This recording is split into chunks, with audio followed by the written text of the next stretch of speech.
Redwood, Oregon. A coastal town of barely 1,200 people, pressed between the dark sweep of the Pacific Ocean and the deep green of pine forest.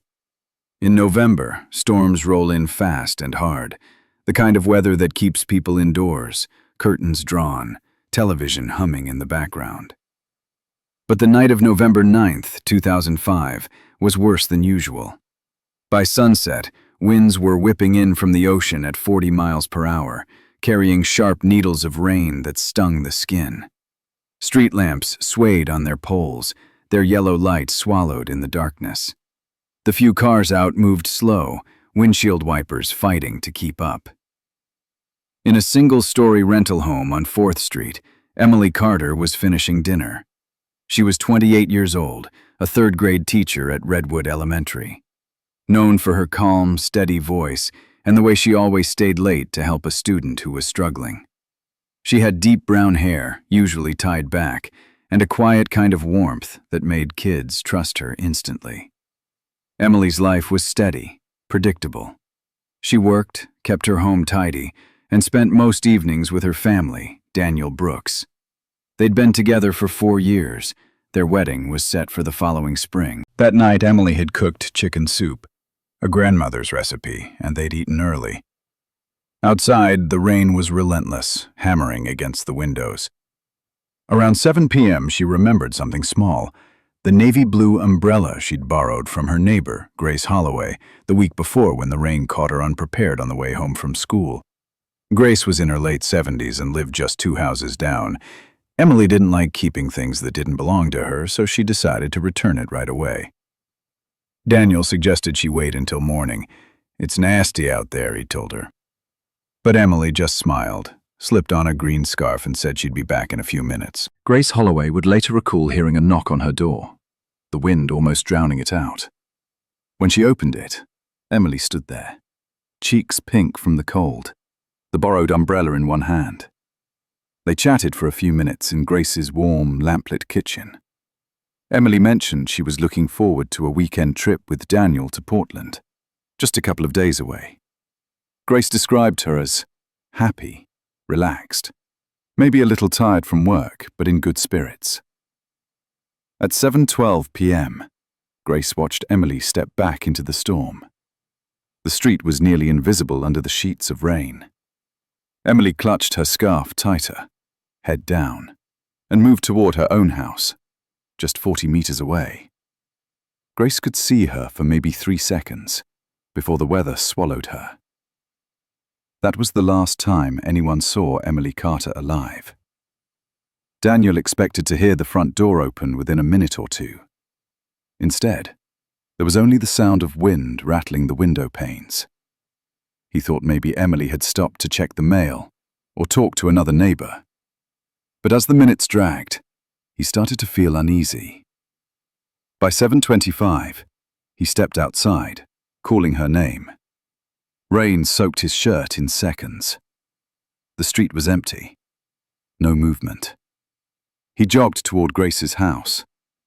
Grace opened the door, surprised to see him, and told him Emily had left 15 minutes ago. Daniel's stomach dropped. He ran back to their house, checking the yard, the driveway, the small garden shed. Nothing. Inside, everything was exactly as they'd left it. The front door was locked. The deadbolt on the back door was still thrown. Every window was latched shut. At 7:51 p.m., Daniel called the Redwood Police Department. His voice was tight, urgent. "My fiancé, she went next door and never came back. The house is locked. I don't understand." The dispatcher asked if they'd argued. "No," Daniel said. "Everything was fine. Please, it's storming out there. Something's wrong." Sergeant Roy Patterson had been with the Redwood PD for nearly 20 years. He'd handled missing persons cases before, teenagers sneaking off, domestic disputes that cooled down overnight. But as he stepped into Emily's house that night, rain dripping from his jacket, he felt something different. The place was neat, lived in. A half-full bowl of chicken soup still sat on the counter, steam long gone but warmth still in the broth. Emily's wallet was on the kitchen table. Her cell phone was on the charger in the bedroom. The lesson plans for her third graders were spread out on the dining table, pen uncapped as if she'd just stepped away for a moment. Nothing was disturbed, no signs of a break-in, no wet footprints on the floor except Daniel's and Patterson's own. Patterson and Daniel walked the perimeter of the property with flashlights. The beam of light caught on wet leaves, the slick sheen of rainwater on pavement, and little else.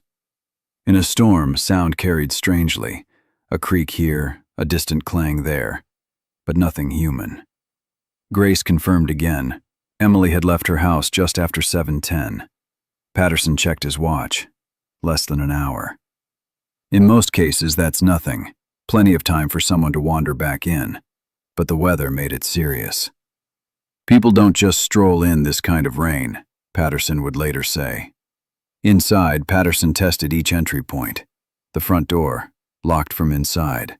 The back door, deadbolt thrown, chain still in place. Windows, all latched, no sign of tampering. It was as if Emily had vanished into thin air between Grace's kitchen and her own front door. The rain pounded harder. The gutters overflowed, water spilling in sheets. 2 more officers arrived, their patrol car headlights barely cutting through the downpour. They canvassed the street, knocked on doors. Most residents had been in for the night, televisions on, storm drowning out anything else. No one had seen or heard anything unusual. Patterson called for a grid search along 4th Street and the connecting alleyways. Officers moved in pairs, flashlights sweeping over bushes, fences, and parked cars. The rain blurred vision beyond a few feet. Mud sucked at their boots. Nothing. By now, almost 3 hours had passed since Emily left Grace's porch. The search radius extended to the small park 2 blocks away. Officers checked the restroom building, the covered picnic area, the children's play structure. All empty. Patterson radioed for the Coast Guard to be on alert, in case she'd somehow wandered toward the cliffs. But in weather like this, he thought, no one could make it that far without being seen.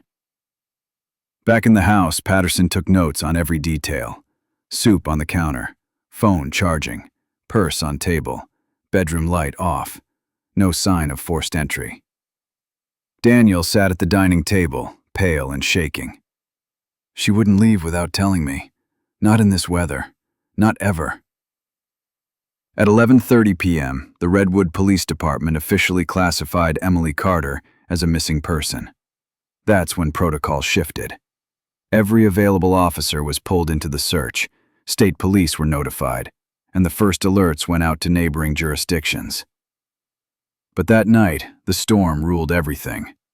The wind howled through the gaps between houses. The rain never let up. And somewhere between Grace Holloway's kitchen and Emily Carter's locked front door, something had happened that no one could explain. The rain never stopped.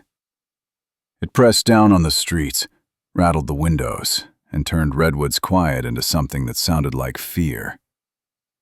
At 8:05 p.m., Sergeant Roy Patterson stood in the entryway of 214 4th Street, water dripping from his uniform.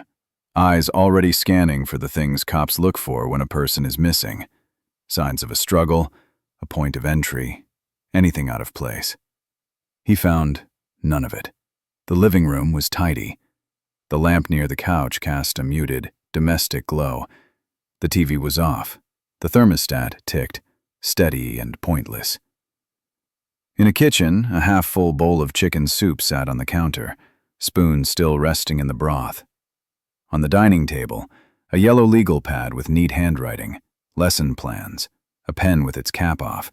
In the bedroom, a flip phone hooked to a charger, purse on the dresser, wallet inside. These weren't the artifacts of a person planning to go anywhere. They were the artifacts of a person who had stepped out for 2 minutes and didn't come back. Start at the beginning, Patterson said. Daniel Brooks was pale, soaked through, hair pushed flat against his forehead. She went to return an umbrella. To Grace's, 2 houses down. It's 5 minutes. She should have been back in 5 minutes. What time did she leave? 7:10, maybe 7:12. I checked when she didn't come back. Grace said she left. I ran the yard, the shed. Nothing. I called you at 7:51. What doors did you use? The front. Always the front. Any argument tonight? No. Any argument this week? No. Money trouble? No. Anyone she was scared of? No. He stared at the floor. This isn't her. Patterson noted the front door lock, engaged from the inside. The back door deadbolt thrown, chain still in place. The windows all latched, frames intact. No pry marks, no scratches, no glass. If someone had taken her, it hadn't happened in here. If she had left, she hadn't left through a door anyone could see. At 8:12 p.m., Patterson stepped back into the weather with Daniel and crossed to Grace Holloway's porch. Grace answered in slippers and a sweater, the air behind her smelling like chamomile and something baked earlier in the day. Her hands were shaking, not from cold. She looked at Patterson the way people look at doctors when they already know the diagnosis. Emily came by at around 7:10, Grace said. Return the umbrella. We talked about Portland. She said she was excited to get out of town for a couple days. She looked happy to me. Tired from teaching, maybe. Not worried, not afraid. She stayed 5 minutes, then she stepped into that mess. Grace's voice faltered. I watched her for 2-3 seconds. The rain swallowed her up. I thought she made it to the door. Did you see her reach the porch, the knob, anything? I saw her turn toward it. Then she was gone in the rain. Grace kept talking, but Patterson heard the same sentence on a loop. She was gone in the rain. He had worked storms. He had worked drownings. He had worked runaways, fights, and the slow collapses that tear families apart. He had never worked a case where a woman vanished in the 40 meters between a neighbor's kitchen and her own locked house. At 8:20 p.m., he was back inside Emily's place, methodically moving through each room. He opened closet doors, noted the position of chairs, checked the latch angles, photographed the chain on the back door. He crouched in the entry and looked at the floorboards under harsh flashlight. He found 2 sets of fresh, wet prints, Daniel's and his own. No third pattern. The carpet didn't show compressed fibers near the windows. The counters had no scrapes. The sink had a bowl and a single spoon. The trash bin, light, unremarkable. It felt like a life, paused mid-sentence. At 8:30 p.m., Patterson sat Daniel at the dining table. Another unit rolled up outside. Headlights flashed white across the walls, and then were gone. Officer Maya Ortiz, 2 years on the job and calm under pressure, clipped a portable radio to her belt and began knocking doors up and down 4th Street. Officer Hank Liu circled the block with a handlight, scanning fence lines, hedges, the narrow strip of alley behind the houses. The rain made everything sound closer than it was. Metal pinged somewhere. A loose gutter cried out every time wind shoved it. Daniel, Patterson said, I need you to walk me through your last 30 minutes before she left. Daniel did.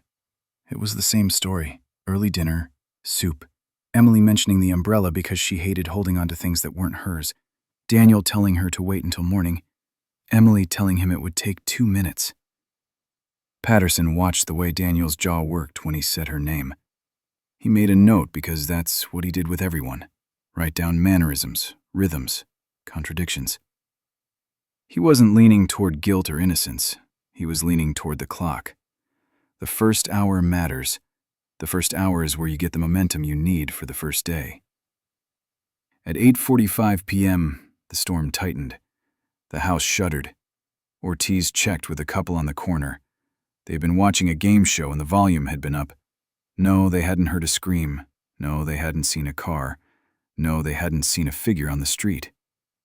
A retired mechanic 2 doors down said he heard an engine rev once around 7:30, but it could have been his neighbor's sump pump choking on high water. At 9:10 p.m., County Dispatch confirmed a canine team was en route.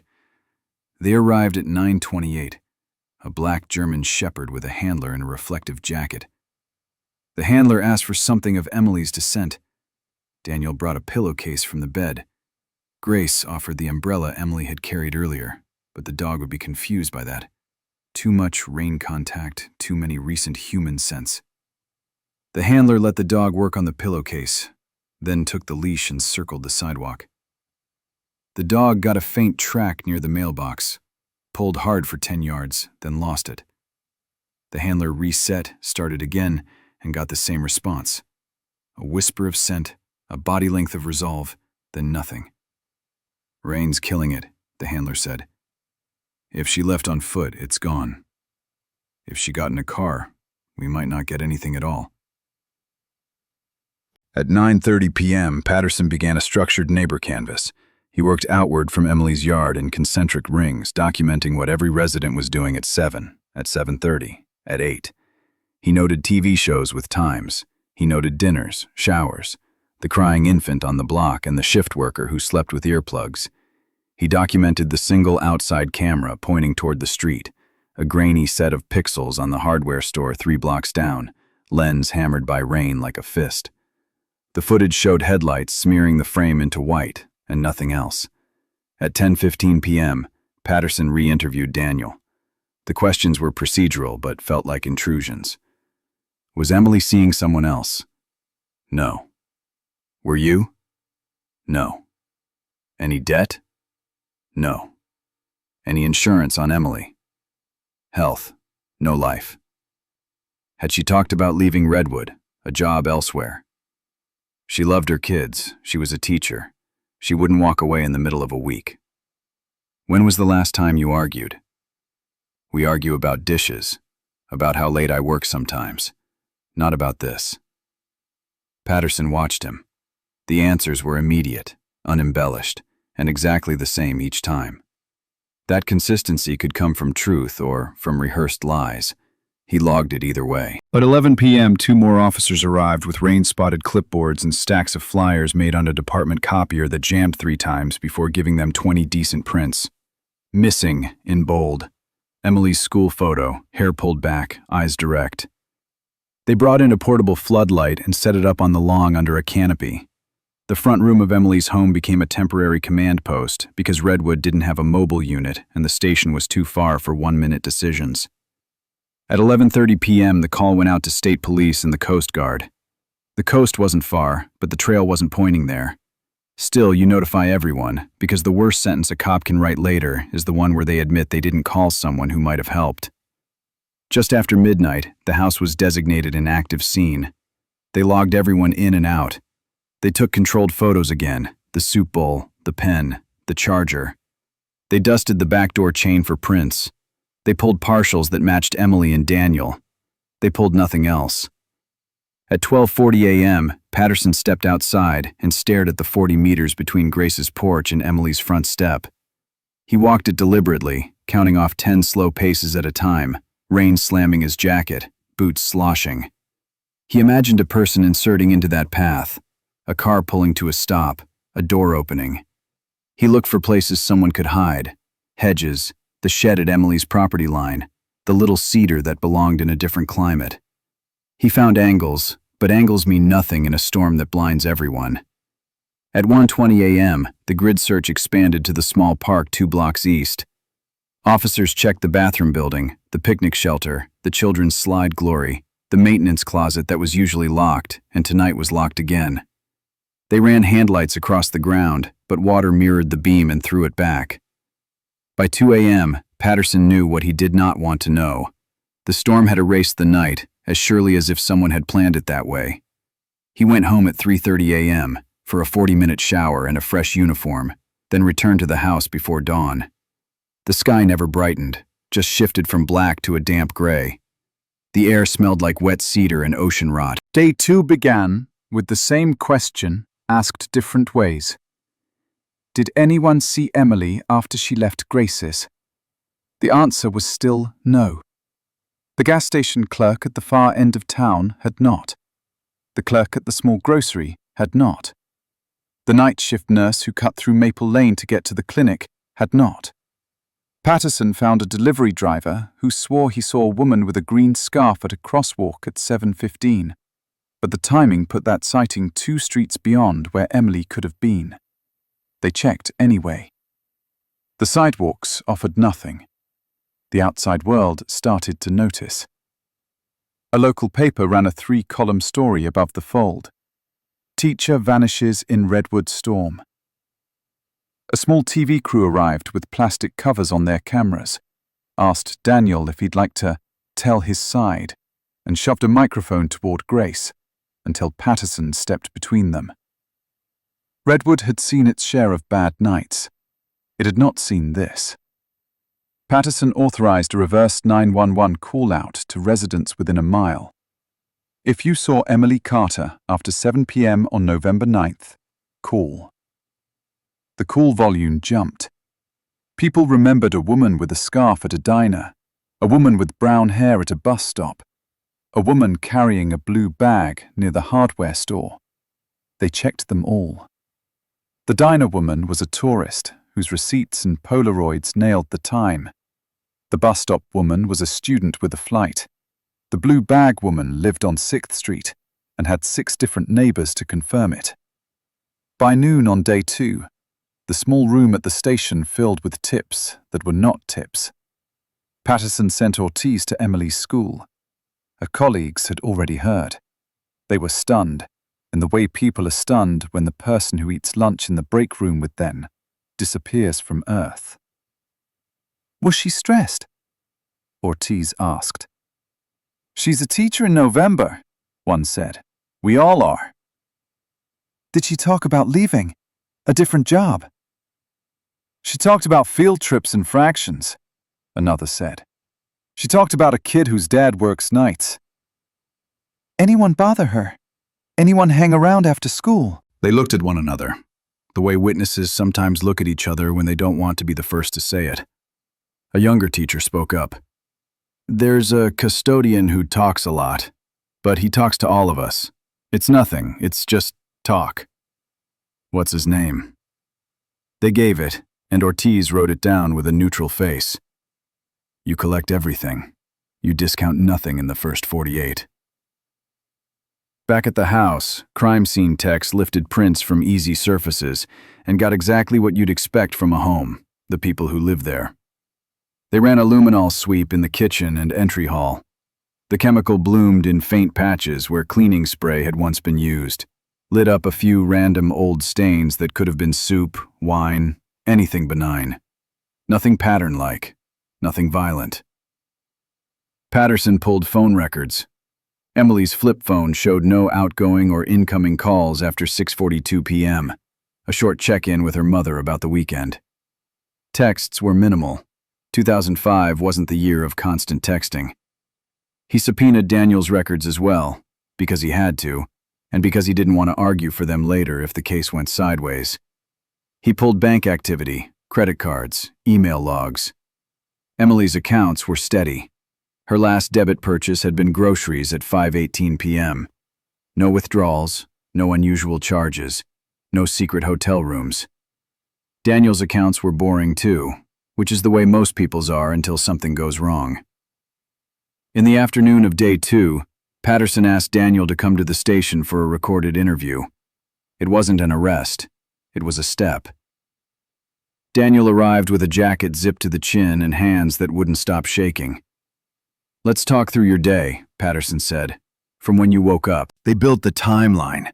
Daniel's work shift at the auto shop, clocked out at 5:07 p.m., receipt from a parts run at 5:22, home by 5:40. Emily home since 4:15. They ate, she prepped lesson plans. She remembered the umbrella, she left, he waited, he checked, he called. Anything you don't want me to find? Patterson asked. Daniel looked at him with red, furious eyes. Find her! Do you consent to a polygraph? Daniel hesitated. People do.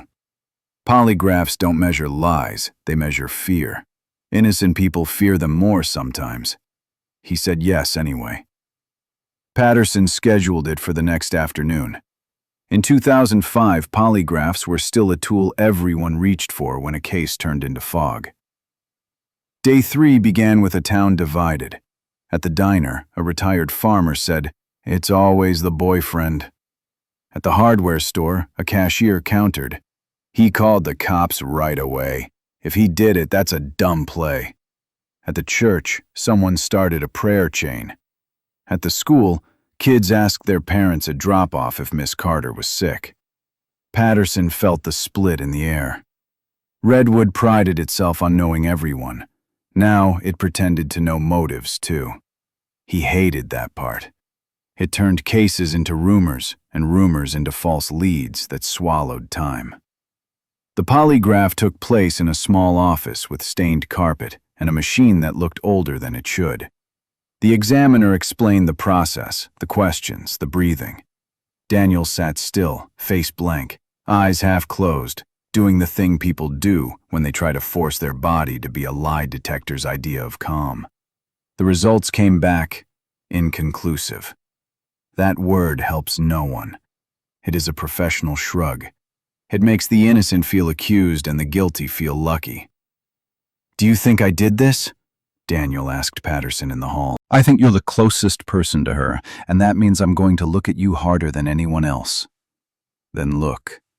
Tear my life apart if it gets her back." Patterson believed the sentence. He didn't write believed in his notes. He wrote cooperative, emotional, inconclusive polygraph. Continues to insist she would not leave. That afternoon he returned to Grace Holloway, not to accuse, to watch. "Tell me again," he said, and Grace did. She repeated the words a little slower, as if saying them carefully would change them. Happy, relaxed, weekend trip, 5 minutes, into the rain, gone. She gripped the counter until her knuckles were white. "I should have walked her," she whispered. "You don't let a teacher, a child, a woman, anyone, walk into that. I should have walked her." "It is not your fault," Patterson said, "because there are sentences you say even when you know they will bounce off the person hearing them. Guilt is heavy and people choose to carry it." He watched her eyes. There was no hiding there, no misdirection, no shift to avoid the truth. There was only a tired, older woman who gave an umbrella and watched it come back home. He brought a forensic mapping unit the next morning. They surveyed the path between porches, measured distances, angles, sight lines, the way the streetlight threw shadows across standing water. In the printout, the 40 meters looked like the safest distance in the world. Flat, open, 2 porches within shouting range. On the ground, it felt like an ambush zone because of the night and the noise. They placed an officer at Grace's window and another at Emily's door, and had a third walk the distance with a radio at 7:12 the following night. Same weather, same darkness. Grace could see a figure for about 3 heartbeats. Then the rain reduced the person to movement without detail. Day 4 brought volunteers. Redwood is small, but it shows up. Teachers, retirees, church groups, high schoolers in rain jackets, a few fishermen with headlamps that cut better than department lights. Patterson organized them into teams with a sign-in sheet, because if you don't log volunteers, you lose chain of custody and you lose control. He briefed them on what to look for: scarf fibers, jewelry glints, disturbed ground, anything that doesn't match wind and water. He told them what not to do. Don't pocket keepsakes, don't step into marsh edges alone, don't post every rumor on the internet. The word internet felt too big for Redwood in 2005, but rumor had already crossed county lines. They found nothing of value. A lost mitten, a broken earring that belonged to someone's niece, a soda can crushed flat, a plastic bag wrapped into a knot by wind. Patterson thanked them all anyway. When people show up to look for someone, you don't shame them for bringing back trash. You shake their hands and let them feel the purpose they came for, because you will need them again. He met Emily's principal that afternoon. The man brought a folder, performance reviews that used the same words over and over: prepared, patient, kind. Parents had sent letters. A kid had drawn a crayon picture of a teacher smiling in the rain, which Patterson wanted to unread as soon as he saw it. In the staff break room, someone had left a casserole and a note that said heat at 3:50. Kindness and fear mixed together in the way small towns do when something bad happens to one of their own. At 5 p.m. on day 4, the state police public information officer held a short press conference in front of the station. The storm had finally shifted from sheets to a steady, punishing drizzle. Reporters asked the questions they always ask. Is the fiancé a suspect? Do you believe Emily is alive? The PIO used the words available. Person of interest is not the same as suspect. We are following all leads is not the same as we know nothing. The community's help is vital is not the same as we are desperate. Patterson stood to the side and watched cameras blink red dots. That night, tips surged again. A teen swore he saw a woman getting into a dark sedan near the park around 7:30. Another caller said a pickup idled for too long at the corner on Wednesday nights in general. They chased those down. The dark sedan turned out to be a police cruiser at shift change. The pickup was a landscaper who liked to call his wife before he drove home. Day 5 brought Patterson what he expected and dreaded. The part where the case stops behaving like a sprint and starts behaving like a marathon. Officers went back through the house, this time with slower hands. They examined window locks with a jeweler's loop. They checked the door frames for micro-indentations where a thin tool might have slit a chain, even though the geometry made that trick nearly impossible from outside. They lifted cushions and measured wear marks under lamps, and did all the small things that take time and look futile to the untrained eye, but occasionally pay off in the one fiber that doesn't belong. They didn't get that fiber. He sent a request to utility companies to flag unusual spikes at the shed on the property line. Nothing. He asked for traffic camera hits on the highway. The nearest camera was miles away and half the night's footage was useless glare. He had dispatch check for 911 calls within a 10-mile radius between 7 and 8 that might be connected. Arguments, suspicious vehicles, trespassing. They logged 4 domestic calls, 2 noise complaints, 1 medical assist, and a strange lights report that was nothing but lightning. He reached back into the past the way you do when the present refuses to give you anything. He asked Emily's mother about old boyfriends, about anyone who would not let go. None.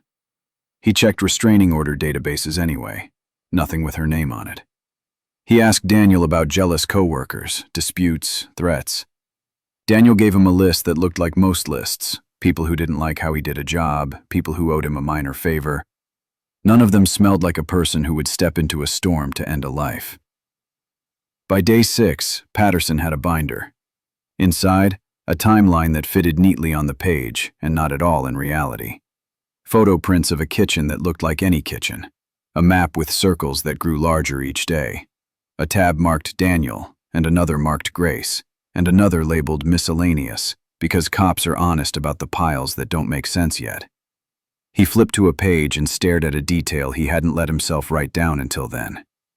The doors were locked from inside. He underlined it. He didn't add a question mark. The case provided enough of those on its own.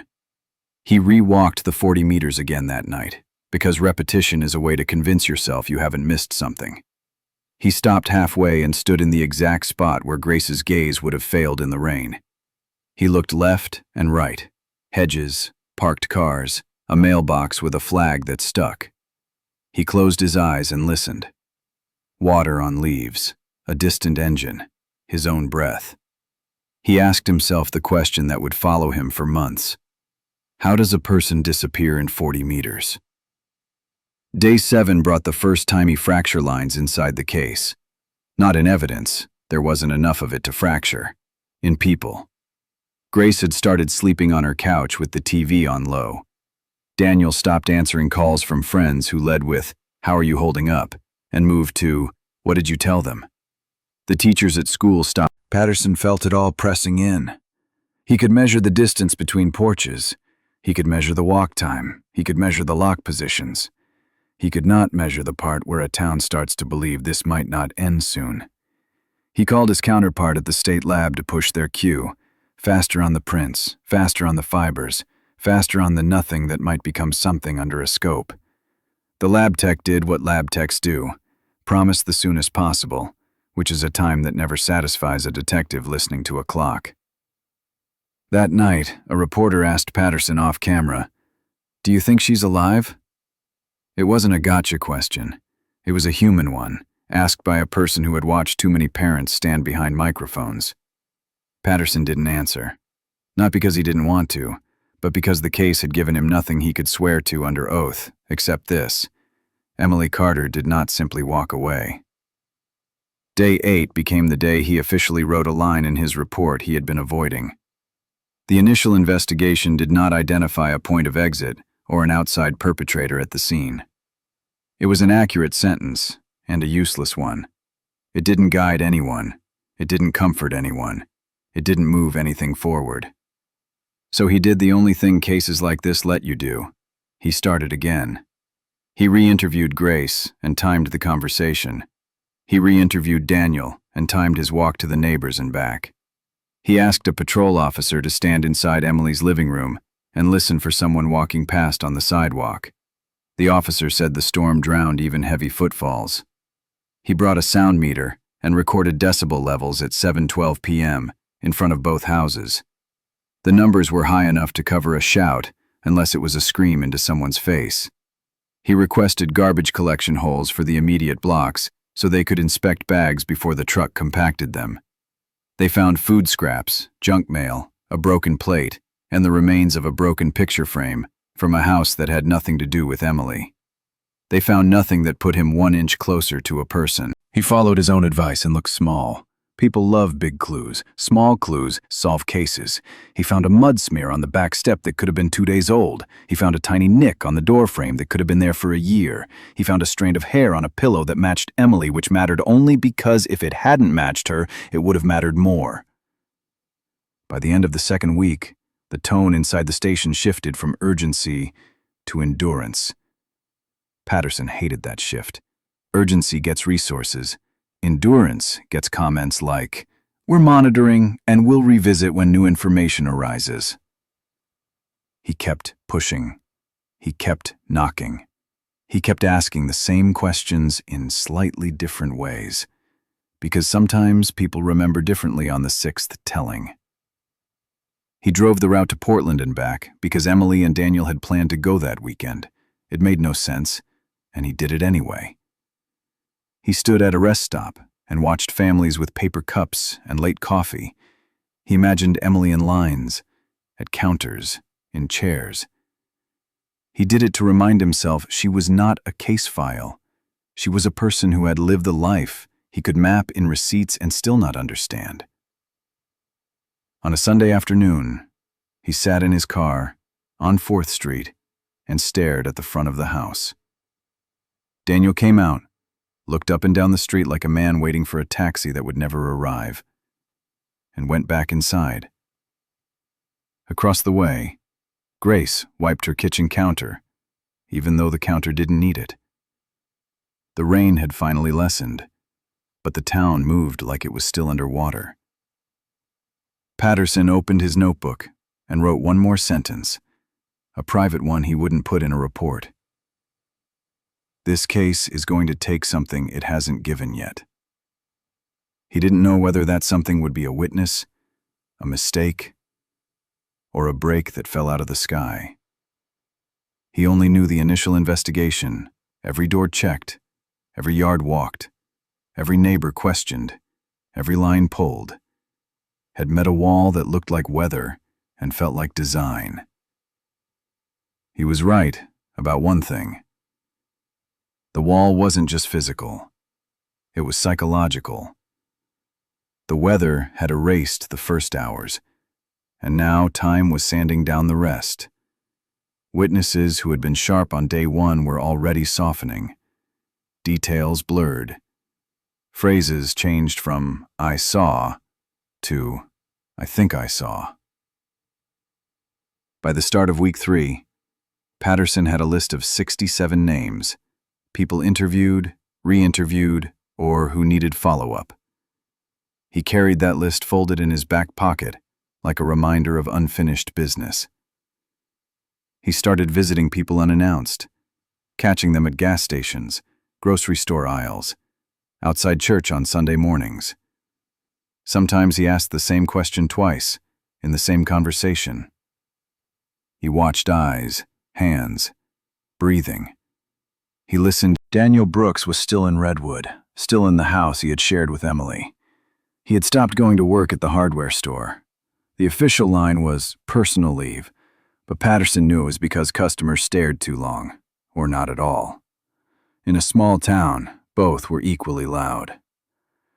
The detectives pulled Daniel's phone records, bank statements, emails. Nothing jumped. No sudden withdrawals, no hidden calls, no messages that hinted at trouble. His timeline, cooking dinner, Emily leaving for Grace's, the gap until his call, stayed stubbornly flat. But flat timelines can hide sharp edges. Patterson kept Daniel close, sometimes literally. A drive-by in the morning, a knock at night. Daniel never refused to talk, but Patterson could feel his patience thinning. Grace aged 10 years in a month. She stopped going to her Wednesday knitting group. She kept her porch light on all night, as if Emily might still walk back up those steps. She started apologizing to Patterson every time he came by, saying she should have made Emily stay until the rain passed. Patterson never told her that weather had nothing to do with what happened, because he didn't know if it was true. By week 4, Redwood had divided into 2 clear camps. One side wanted more answers, more searching, more pressure on Daniel. The other side wanted the whole thing to quiet down, to let people get back to normal. Normal was gone. The school where Emily taught had a substitute in her classroom, but her desk stayed the same. The grocery store cashier who used to joke with her stopped joking with anyone. The coffee shop put a jar by the register with her photo taped to it. Search Fund, written in marker. The jar was never full. A Portland football arrived on a Thursday. They stood in front of Emily's house, jackets zipped up to their chins, speaking into cameras about a mystery in a coastal town. They aired interviews with neighbors who said little but looked pained. They ran the clip of Daniel walking from his truck to his front door 6 times in one segment. The next day, Patterson got 3 calls from people remembering something they'd never mentioned before. Each story collapsed under basic questions, but he wrote them down anyway. You checked a report of a woman seen hitchhiking south on Highway 101, not Emily. A tip about a stranger at the marina turned out to be a fisherman from Newport, irritated at the attention. A rumor about an argument in the school parking lot evaporated after Patterson watched the grainy security footage. Just 2 parents debating whose turn it was for carpool. Still, he chased them all. Because sometimes the case breaker comes wrapped in the ridiculous. On his office wall, Patterson had tacked up a map of Redwood. The walk from Grace's house to Emily's was marked in red.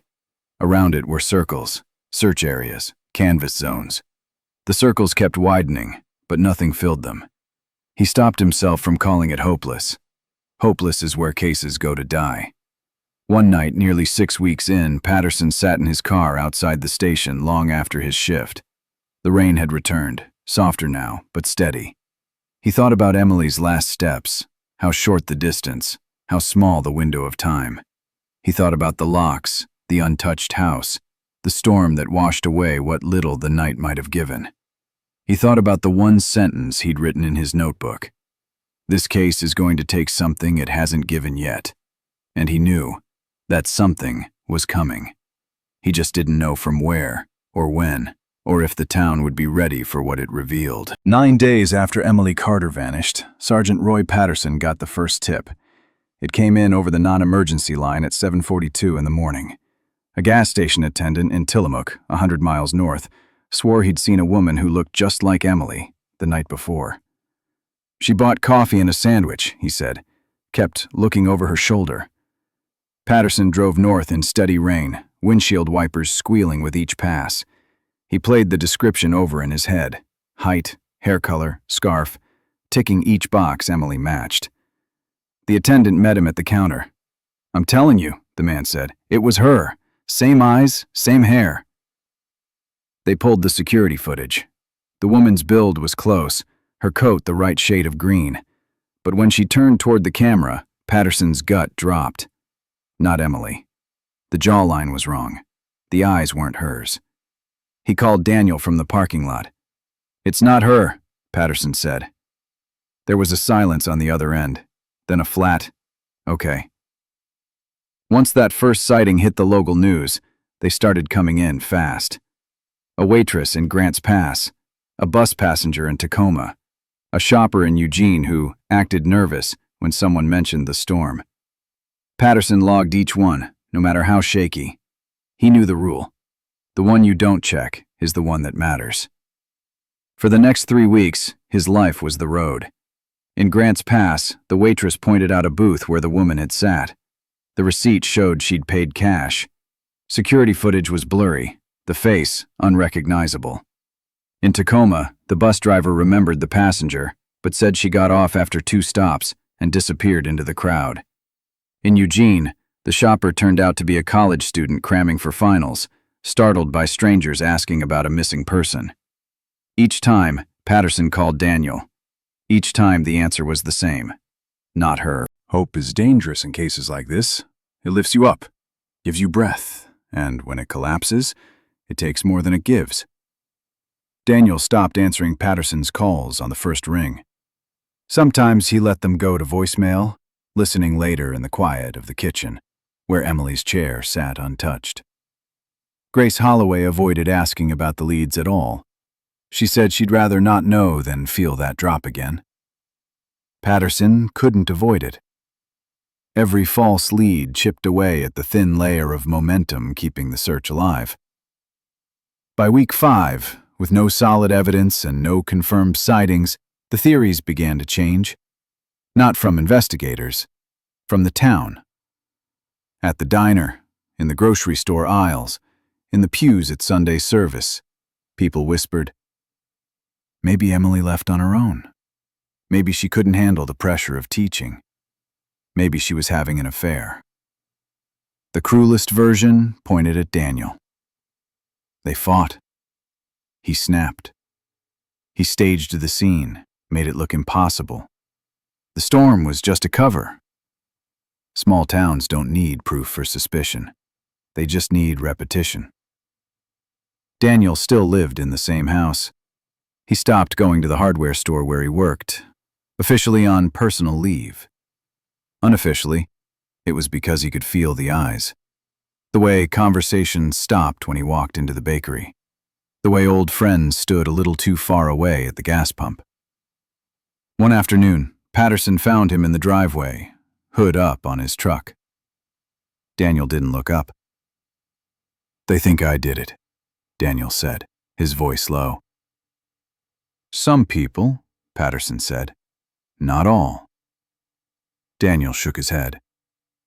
Enough. Grace Holloway was shrinking. She stopped going to her knitting circle. She kept a porch light on all night as if Emily might come back and knock again. Every time Patterson visited, she apologized. "If I'd just told her to stay until the rain stopped." Patterson tried to reassure her, but he didn't know if it was true. False tips started taking on stranger forms. A letter from a self-proclaimed psychic described Emily near water surrounded by trees, which could have applied to half of Oregon. A man called from prison in Idaho, claiming to have kidnapped Emily, then demanded a reduced sentence in exchange for her location. One anonymous tip described a body buried in a field. It turned out to be an old septic tank. Each one pulled resources, hours, energy, and left nothing. By the 2-month mark, Patterson's map of Redwood was layered in red ink. Sightings, searches, interviews. He'd driven to every point on it. He'd asked the same questions so many times he could hear the answers before the words came. At night, he sat in his car outside the station, replaying the facts. 40 meters between Grace's porch and Emily's front door. Locked house, no sign of a struggle, no credible sightings since. It didn't add up. And every false lead made it feel less solvable. The divide in Redwood was now permanent. One side believed Daniel had killed Emily and hidden the evidence.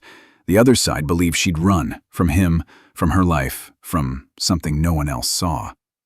At a town hall meeting meant to update residents, voices rose. "If you'd arrest him, we'd have answers," one man shouted. "She was a good person. Stop dragging her name," a woman yelled back. Patterson stood at the front, hands on the podium, listening as the room turned on itself. For Daniel, life was now inside 4 walls. For Grace, it was measured in cups of tea gone cold. For Patterson, it was miles on the odometer and the feeling of chasing a shadow. Every time the phone rang, he hoped. Every time it didn't lead anywhere, He felt the ground give a little more beneath him. In late January, nearly 3 months after Emily's disappearance, Patterson got a call from a woman in Coos Bay. She was sure Emily had been in her store the day before. "She bought a winter coat," the woman said. "Paid cash. I'd bet my life it was her." Patterson drove 3 hours south. He walked into the store, heart pounding, and the clerk pointed him toward the coat rack. "That's the one she bought." He flipped the tag. Size too small for Emily. Security footage showed a woman with the same green scarf, but younger, shorter, a stranger. On the drive back, Patterson gripped the wheel until his hands ached. The road blurred in the headlights. That night, in his notebook, he wrote, "If she's alive, she doesn't want to be found. If she's dead, someone planned it too well." It wasn't defeat. It was a fact he couldn't ignore. By February, the case file was thick. Statements, maps, photos, tips.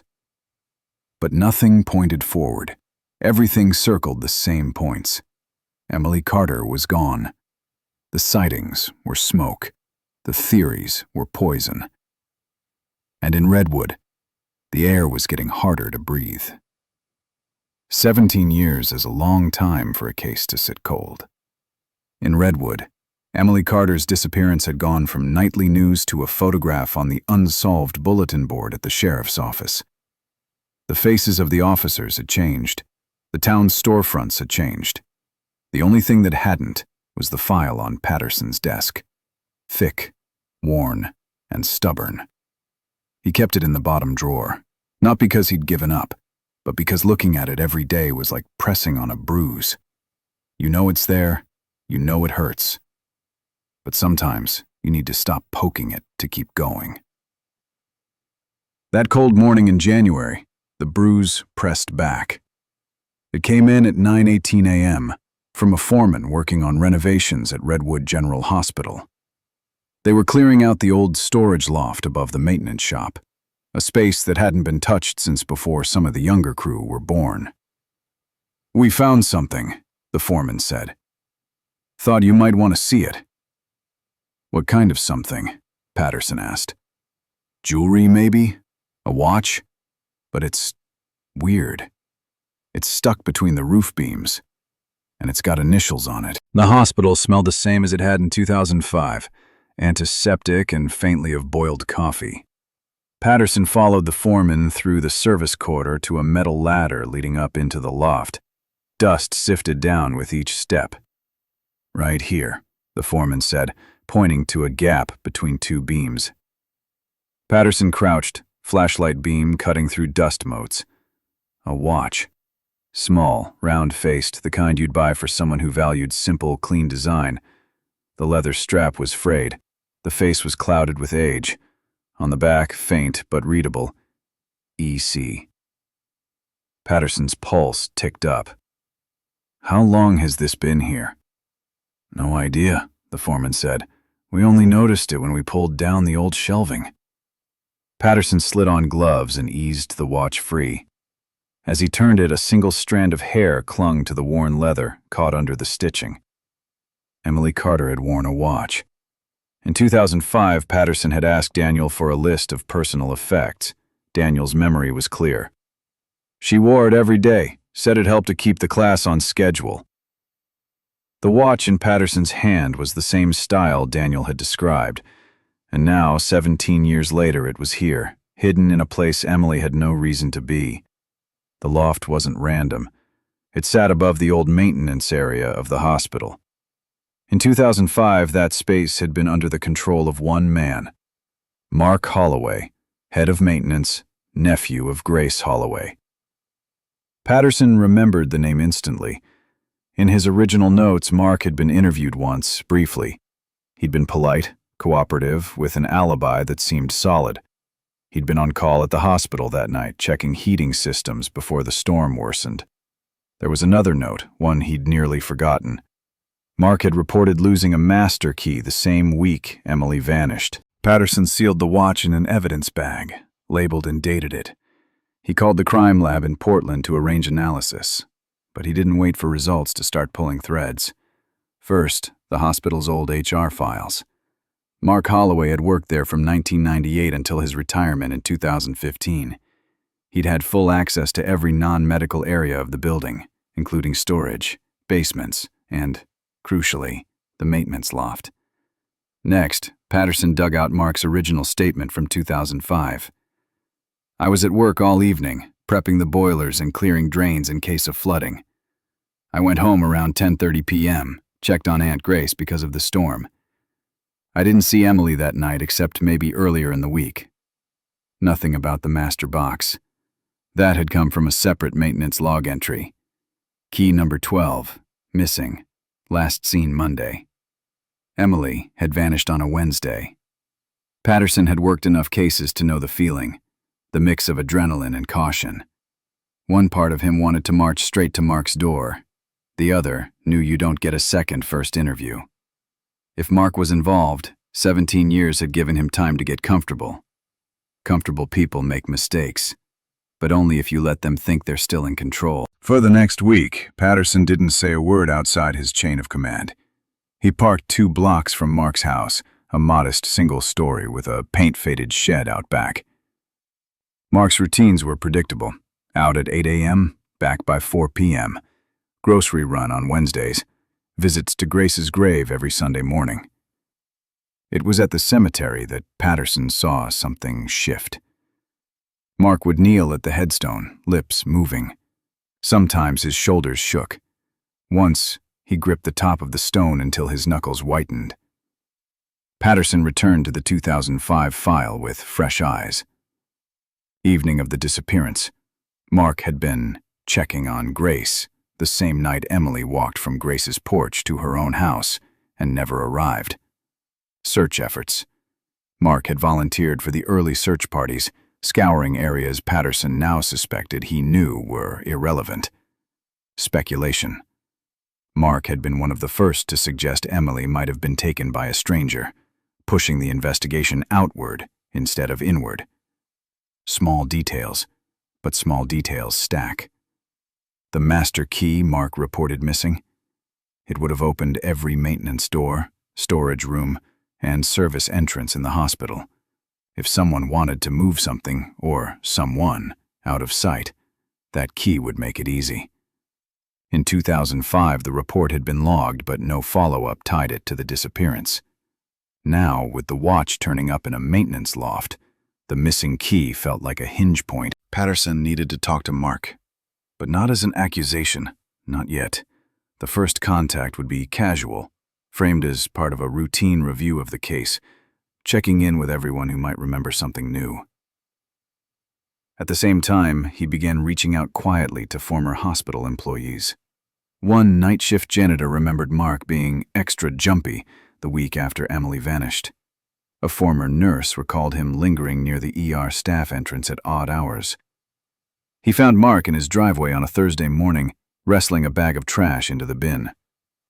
"Hey, Mark," Patterson said, voice light. "Mind if I steal a few minutes? I'm reviewing the Carter case, just touching base with folks from back then." Mark straightened, wiped his hands on his jeans. "That was a long time ago, Roy." "Yeah, a long time. But you never know what someone might remember." They talked in the cold air. Mark repeated most of his 2005 answers. On call at the hospital, checked on Grace, went home. No, he hadn't seen Emily that night. No, nothing unusual. Patterson kept his tone easy. Didn't mention the watch. Not yet. 3 days later, Patterson stopped by again, this time with a folder under his arm. "Ran across something in storage," he said casually. "Thought you might have insight. Old maintenance loft at the hospital. You worked up there, right?" Mark's eyes flickered, just for a second, but Patterson saw it. "Sure," Mark said. "Cleaned it out a couple of times. Why?" "Just wondering if you ever found personal items up there. You know, stuff that might have fallen out of someone's pocket." Mark shook his head too quickly. "Nope, never." Patterson waited until the third meeting to put the watch on the table between them. "Recognize this?" he asked. Mark stared at it. His jaw moved once, like he was going to speak, then stopped. "Looks old," he said finally. "Could be anyone's." "Initials match Emily's," Patterson said. "Found in the maintenance loft." Mark's gaze dropped. "Lot of people came through there over the years. Not many with her initials," Patterson said quietly. The lab results weren't back yet. Patterson didn't need them to know the watch was more than coincidence, but he wanted science to back his gut before tightening the net. In the meantime, he widened his quiet net, talking to Grace's old neighbors, cross-referencing Mark's work shifts with the hours Emily was last seen. Patterns started to emerge. 17 years is enough time for grief to scab over, but it's also enough for guilt to ferment. Patterson knew if it pressed in the right places, Mark might crack. The trick was making him believe the break was his choice. Every visit after that carried a little more weight. Patterson mentioned Grace more often. He talked about how hard it must be to lose someone and never know. He watched Mark's hands tighten, his eyes go flat. The watch sat in the evidence locker, sealed and silent. But in Patterson's mind, it ticked louder every day. It was the first true movement in the Carter case in 17 years. And it was pointing straight at someone who'd been in plain sight the whole time. He began with paper, not hunch. On a Monday morning in late January, Patterson requested the full historical roster of employees who had badge access to Redwood General Hospital's maintenance spaces in 2005. Day shift, swing, night, on-call, contractors, temps, anyone issued a key or logged through the south service door. HR sent him a PDF that looked like an archaeological layer cake. Names, ID numbers, departments, door groups, last access timestamps that meant almost nothing without context. He printed it, highlighted it, then asked facilities for the paper logs from the old badge system, the dusty binder that had survived 3 IT upgrades because someone forgot to throw it out. They found it in a banker's box labeled Archive, Do Not Discard, which, in his experience, translated to the only thing that will ever help you. He filtered first by the week Emily disappeared. Anyone off on vacation? Strike through. Anyone whose access never touched the maintenance loft door group? Strike through. Anyone who left the hospital before 2006 and hadn't lived in Redwood since? Strike through. The list shrank from 52 names to 19. He added a second filter, proximity to Emily's world. Did they live within a half-mile of 4th Street? Did they know Grace Holloway? Had their kids gone to the elementary school where Emily taught? 19 dropped to 11. He put the remaining names on a whiteboard in a quiet conference room and drew lines. Who worked the storm night? Who was on call? Who had the kind of union seniority that let them come and go without anyone blinking? One name kept popping back up every time he tried to treat the board like a blank slate. Mark Holloway. He didn't circle it at first. He didn't want confirmation bias decorating the wall. But the pattern didn't care how careful he was. Mark lived 300 yards from Emily's front door. He was Grace's nephew. He had been in Grace's kitchen the night Emily returned the umbrella. He worked in the space below the loft where the watch surfaced. And his own log entry for that week, key number 12 missing, sat like a splinter in a fingertip you couldn't quite see, but felt every time you touched something. He ran the hours. The original 2005 schedule said Mark worked the long on-call block into the evening to prep for storm issues. The maintenance desk calls recorded at 6:18 p.m. for a minor leak and at 6:54 p.m. for a heat complaint in radiology. Mark closed both tickets at 7:05 p.m. The next entry attached to his badge ID was a swipe at the North Lot gate at 10:38 p.m. That was the official line: present, working, then leaving late. But the old camera on the North Lot had been junk in 2005 and worse in 2023. All Patterson had were timestamps, not faces or plates.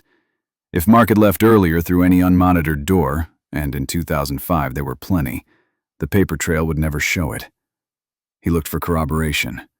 Who saw Mark at work between 7:15 and 8 p.m.? The 45-minute window that had always mattered and had never yielded anything. He called former nurses, a retired respiratory therapist, a night janitor who now lived in Idaho.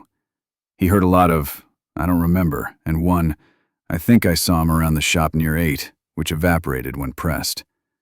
The only person whose memory had never wavered since 2005 was Grace. Mark had been at her house during the storm, making sure she had batteries and blankets. He had stepped outside, right around when Emily left, she'd said back then, and again now, 20 times over. He put the timeline on paper, the way he wished he'd been able to put Emily's footprints on the ground. 7:07 p.m., Emily at Grace's. 7:12 p.m., Emily steps into the rain toward home.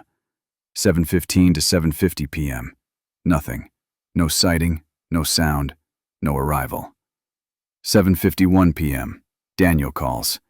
He laid Mark's supposed movements on top. 7:05 p.m., closes maintenance tickets. 7:10 p.m., no paper. He could be anywhere in the hospital footprint. 7:20 to 7:50 p.m., unconfirmed. 10:38 p.m., gate swipe. The gaps nested too neatly to be ignored. He went back to the volunteer search rosters from that first weekend. Mark's name was on line 3, then line 8 the next day, then penciled in on a third day with a note, brought thermoses. It read like concern. He drove out to the hospital to stand in the geometry of it. The maintenance shop door opened into a corridor that teed left to the freight elevator and right to the back stairs. The stairs ran up along the cinder block wall to the loft. He climbed them slowly, hearing the old wooden treads complain under his boots, and stepped into the low, hot space where the watch had been wedged. He could see how something small, dropped or placed and then forgotten, could disappear into the dusty throat of the building and wait years for a renovation crew to shake it loose. He asked facilities for a copy of the 2005 master key plan, the old laminated map with tiny letters for each door. Key number 12, if you believed the legend, covered the maintenance shop, the freight elevator override, the boiler room, and half a dozen service doors around the perimeter.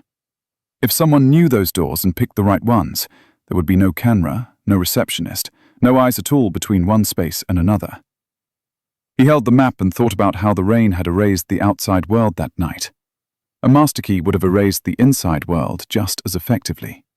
He set surveillance again, not the lazy kind where you park across the street and hope the subject looks nervous, but the patient kind. Same corner of the block at different hours. The grocery store aisle where the subject always hesitated between two brands. The cemetery path where the subject always walked faster downhill than up. He watched for routine and for rupture. Mark had routine. The rupture came in gestures. A hand that hovered over a gate latch half a second too long. A trash bag that felt heavier than it should for how quietly it landed in the bin. A moment at Grace's grave where his mouth formed words without sound, then stopped, then formed them again with a different shape, as if he were editing his confessable thoughts before God. Patterson didn't bring the watch to the first real interview. He didn't even bring the hospital map. He brought coffee and the script of a man who needed help from another man who thought he was helpful. He told Mark he was reviewing the case, that the hospital renovation stirred up old files, that sometimes people remember things when walls come down.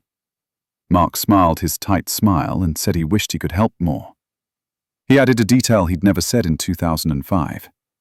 He'd walked out on the back deck to smoke while Grace and Emily talked. Patterson wrote it down and then checked the old photos. Grace didn't have a back deck in 2005, just 2 cracked concrete steps and a railing. He logged the discrepancy and let the conversation flow back to weather and boilers and storm drains. In the second interview, he brought the schedule printouts. He asked Mark to walk him through the shift, just so I can align with facilities notes.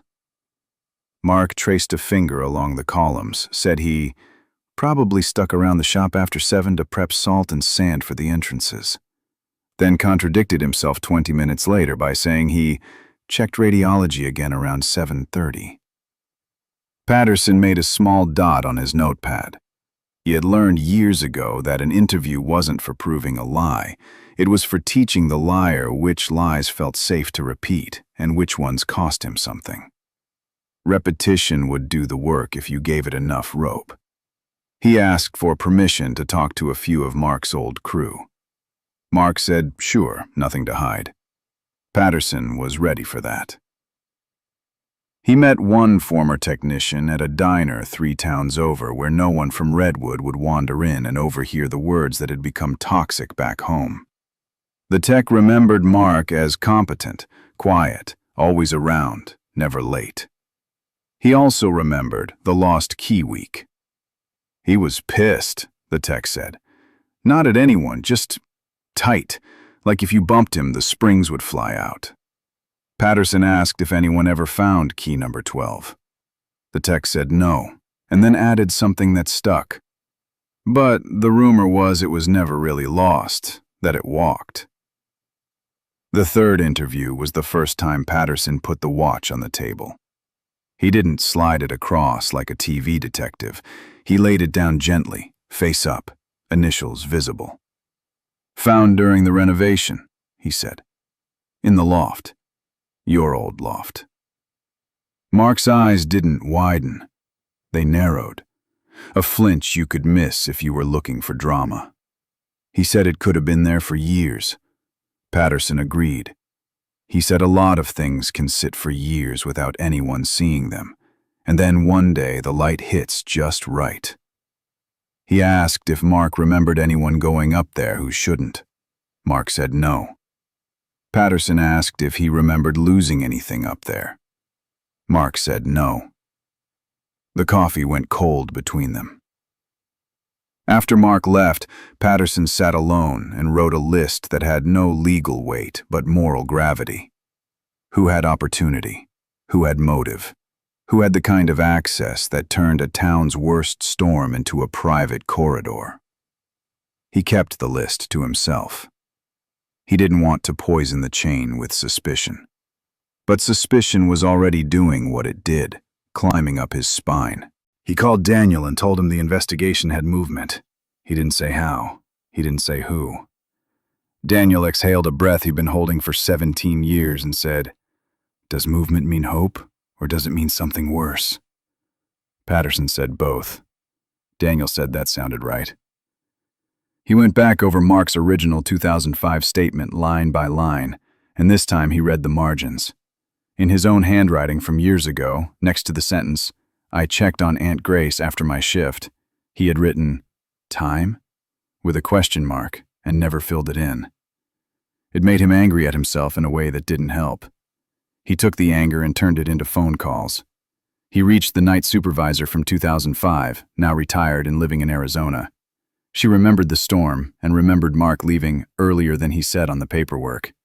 How much earlier? An hour? Maybe more? The night's blurry. Patterson asked why she hadn't told him then. She said no one asked her that exact question. He said he was asking now. He pulled the hospital's perimeter maintenance records and found a ticket for South Stairwell Alarm Intermittent, logged at 7:26 p.m. and cleared at 7:29 p.m. No signature. Just a note. False trip. The south stairwell exited near the service lane that ran along the hospital's quiet side. In 2005, there had been no camera there, no light, no reason for anyone to look unless they were supposed to. He drove to that side of the building and stood where the door opened onto the lane. The rain that night would have turned the asphalt into a sheen. If someone had moved through that door and across the lane, there would have been nothing to record it, and nothing to remember it except the sound of a latch closing. He pieced together statements that had seemed meaningless in the first months, and now sounded like chimes lining up in a wind shift. A nurse had mentioned seeing Mark near the ER entrance around 9, which was odd because his shop was across the building. A janitor remembered Mark coming in from outside soaking wet without a jacket. Isolated, they read like weather. Together, they read like a path. He canvassed again on 4th Street with a narrower question. On the night of the storm, did anyone see a hospital maintenance truck on the block? Most people said they hadn't been at their windows in that weather. One man, the kind who watched everything because watching was how he lived, he asked the prosecutor's office to start a quiet review. No charges, just a question of what would be enough to move from suspicion to action. They told him to keep building. They told him watches are strong narratives and weak alone. He said he knew. They said find something else that wasn't a story. He nodded, then went to look for something else. He asked facilities whether any old maintenance logs included vehicle mileage. A clerk who loved rules more than people produced a yellowed pad where drivers used to write odometer readings for insurance audits. On the storm week, the entry for the small flatbed read, Start 41,882 / end 41,905. Another page, taped behind it at some point later, had a corrected line. End 41,898. Two different hands, no initials. If someone had inflated miles to cover a trip or deflated them to hide one, the pad didn't care either way. It just recorded that someone remembered something differently the second time they wrote it down. He photographed the pages, circled the numbers, and put them under a lamp until the pencil grooves showed which line came first. The higher miles had come first, the lower second. Someone had revised the record down. He visited the flatbed, which still lived in the hospital's back lot, battered and gray. The seat had been reupholstered twice since 2005. The bed had hauled everything from drywall to Christmas trees for the lobby. It held no memory he could extract. But objects weren't the only way to find a line. People braided lines too. He went to see the ER physician who had been on duty that night. She remembered more about the storm than about faces. But when he asked if any maintenance person had come through soaked, she said, "They all were. The roof leaked, the doors leaked, we leaked." He smiled despite himself, thanked her, and kept moving. He requested power outage records for the grid that included 4th Street. There had been a flicker at 7:40 p.m. and a 5-minute drop at 9:12 p.m. Neither helped with the critical window, but they confirmed what everyone had already told him. The town was a storm, not a stage. If a play had been performed that night, it was performed for no one. He sat in his car and practiced the questions he would ask when the time came to stop collecting and start confronting. He wrote them down in pairs, one easy, one hard. Do you remember the lost key, then? Who did you give it to? Why were you at Grace's that night, then? Why did you step outside when Emily left? Why did you linger by the ER entrance at 9, then? Why did you revise the mileage? He wouldn't ask them in that order. He wouldn't ask them all. He would let Mark pick the first lie and then put the second lie next to it until they pressed. He did one more thing before he moved. He went to see Grace. He told her the investigation was active and that it might involve people she knew. She looked at him like she already knew which person he meant. "He's my blood," she said, "and I have loved him my whole life. But if he did this, I won't carry it for him." Patterson nodded. He didn't ask her to. He told her he would be careful. He meant it. The next morning he called Mark and asked him to come down to the station to help me make sure my notes about the hospital are accurate. Mark agreed. He arrived on time. He sat in interview 2, the smaller room with the clock that ticked loud enough to make some people answer faster. Patterson set a folder on the table and left it closed. He started with background, work patterns, the way storm prep worked in 2005, who had responsibility for which doors. Mark answered with the confidence of a man whose memory was his identity. Patterson let him talk, let him establish his rhythm. Then he shifted. "Do you remember reporting a lost key?" Patterson asked. Mark looked at the ceiling, as if the key might be written there. "Vaguely, it was a long time ago." "Do you remember which key?" "No." "Key 12. Mark nodded slowly. "If you say so." "I don't say so," Patterson said. "The log says so." Silence, then. "Okay. Do you remember the mileage sheet being corrected that week?" "What mileage sheet?" "The flatbed." "No." Patterson slid a photocopy across. Mark looked at it the way people look at their own handwriting when they don't want to admit it's theirs. "Do you remember being near the ER entrance around 9? "I was everywhere. It was a storm." "Do you remember stepping outside at Grace's when Emily left?" "I stepped out for air." "In a storm?" "It was hot inside." Patterson let that sit. Then he opened the folder and placed the watch on the table between them. He didn't speak. He didn't want his voice on top of the shape the watch made in the air. Mark stared, blinked, stared again. "We found it in the maintenance loft," Patterson said finally. "Not in a drawer, wedged between beams, like it was put there fast or fell and couldn't be reached. It could be anyone's. Initials match. A coincidence. Maybe." He didn't push. He let the clock do the pushing. He knew there's a difference between pressure and weight. Pressure makes people brace. Weight makes people sag. He wanted the sag, the small collapse that makes a person pick a truth because it's the only thing that feels like setting something down. Mark's jaw moved. "I didn't hurt her," he said. Patterson didn't nod and didn't argue. He said, "Tell me what you did."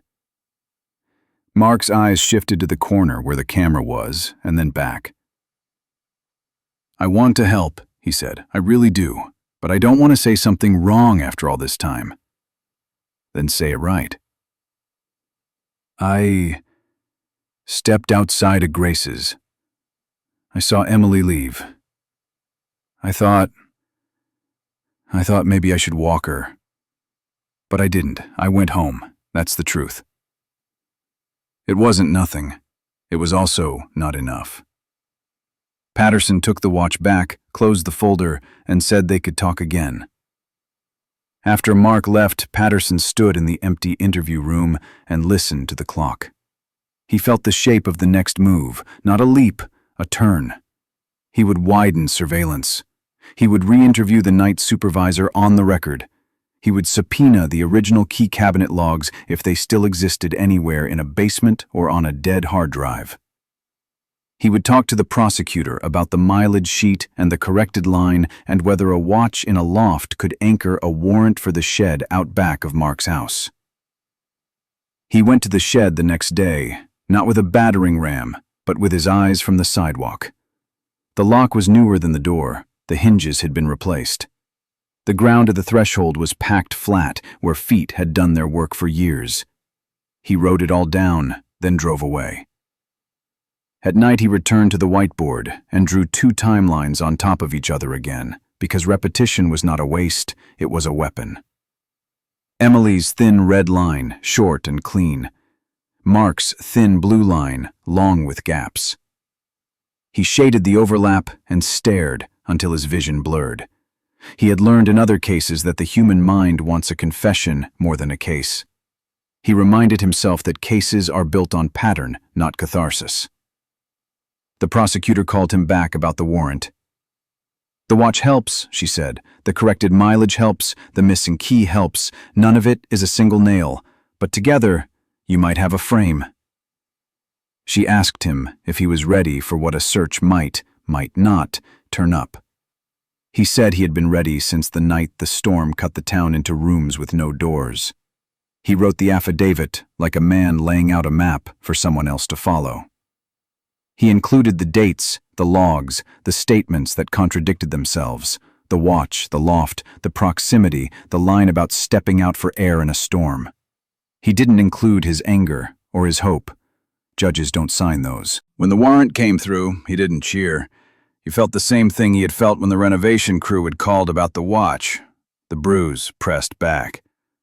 He put the paper in a folder and looked once more at the timelines, the whiteboard, the map of doors, the pad of mileage, the empty corner of the interview room, where the watch had made its quiet shape. Then he picked up the phone and started the calls that would put people on a street at dawn and put a key in a lock that had not been opened for anyone but Mark Holloway in years. He did one last drive past Grace's house, past the 2 concrete steps that had never been a deck, past the line where the rain had once erased everything. He parked a block away and sat with the engine off. He thought about Emily's watch, and about time, how it had kept moving without her, how it now circled back to a loft where initials could sleep for 17 years and still wake up with meaning. He thought about Grace and Daniel and a town that had forgotten how to breathe evenly. Then he squared the folder on the passenger seat, started the car, and drove toward the shed. By the end of the week, Patterson's notes on Mark Holloway had turned from scribbles into a clear, ugly outline. The same 3 facts kept staring back at him. Mark had unrestricted access to the hospital maintenance areas in 2005. He lived within sight of Emily Carter's front door.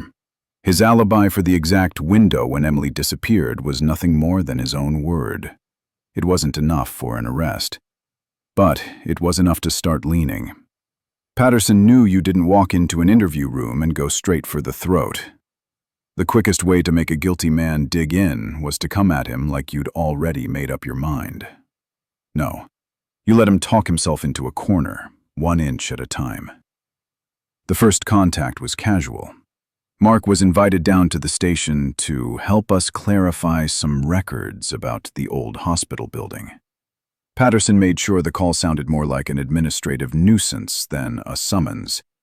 Mark agreed without hesitation, which didn't surprise him. The overconfident ones usually did. Mark showed up in a work jacket, smelling faintly of sawdust and engine oil.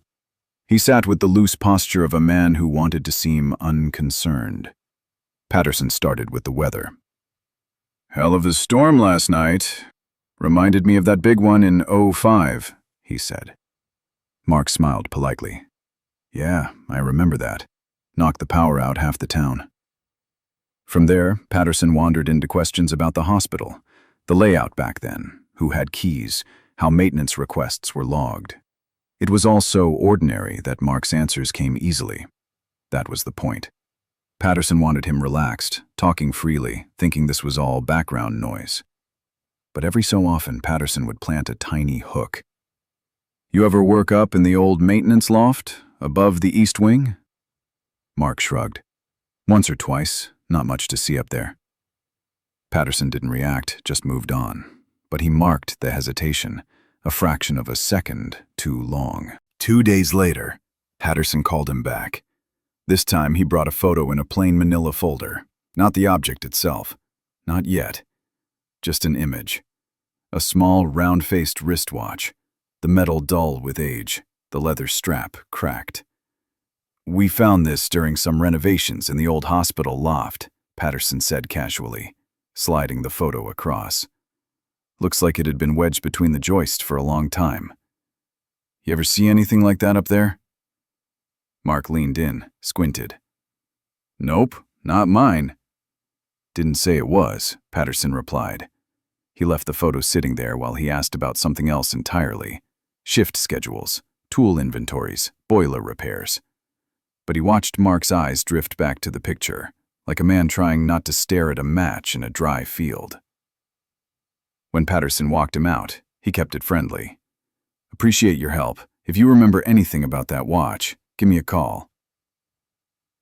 Patterson didn't wait for a call. He sent an officer to quietly recheck Mark's movements in the days after Emily vanished. The officer came back with an old maintenance log showing a missing key report filed by Mark the same week. Exactly the key that would have opened the loft. 3 days later, Patterson invited Mark in again. Same small interview room, same neutral tone. But this time the watch wasn't just a photo. It was sitting on the table in a clear evidence bag, the initials EC, faint, but visible on the back. "Recognize it now?" Patterson asked. Mark's eyes dropped to the bag, then flicked away. "Could be anybody's." Patterson nodded like that was fair. "Sure. Thing is, it's not just initials. There's also a few hairs caught in the strap. Haven't tested them yet, but I'm betting we both have a pretty good guess whose they might be." Mark swallowed hard. "I don't know what you're getting at." Patterson didn't push yet. Instead, he changed the subject, asked about the night of November 9th, 2005, the storm, helping Grace, walking back home. Mark's timeline shifted. Not by much, just a few minutes here, a detail there, but it was enough to note. "Thought you said you stayed at Grace's until the rain let up," Patterson asked. Yeah, mostly. Stepped out for a minute to check my truck."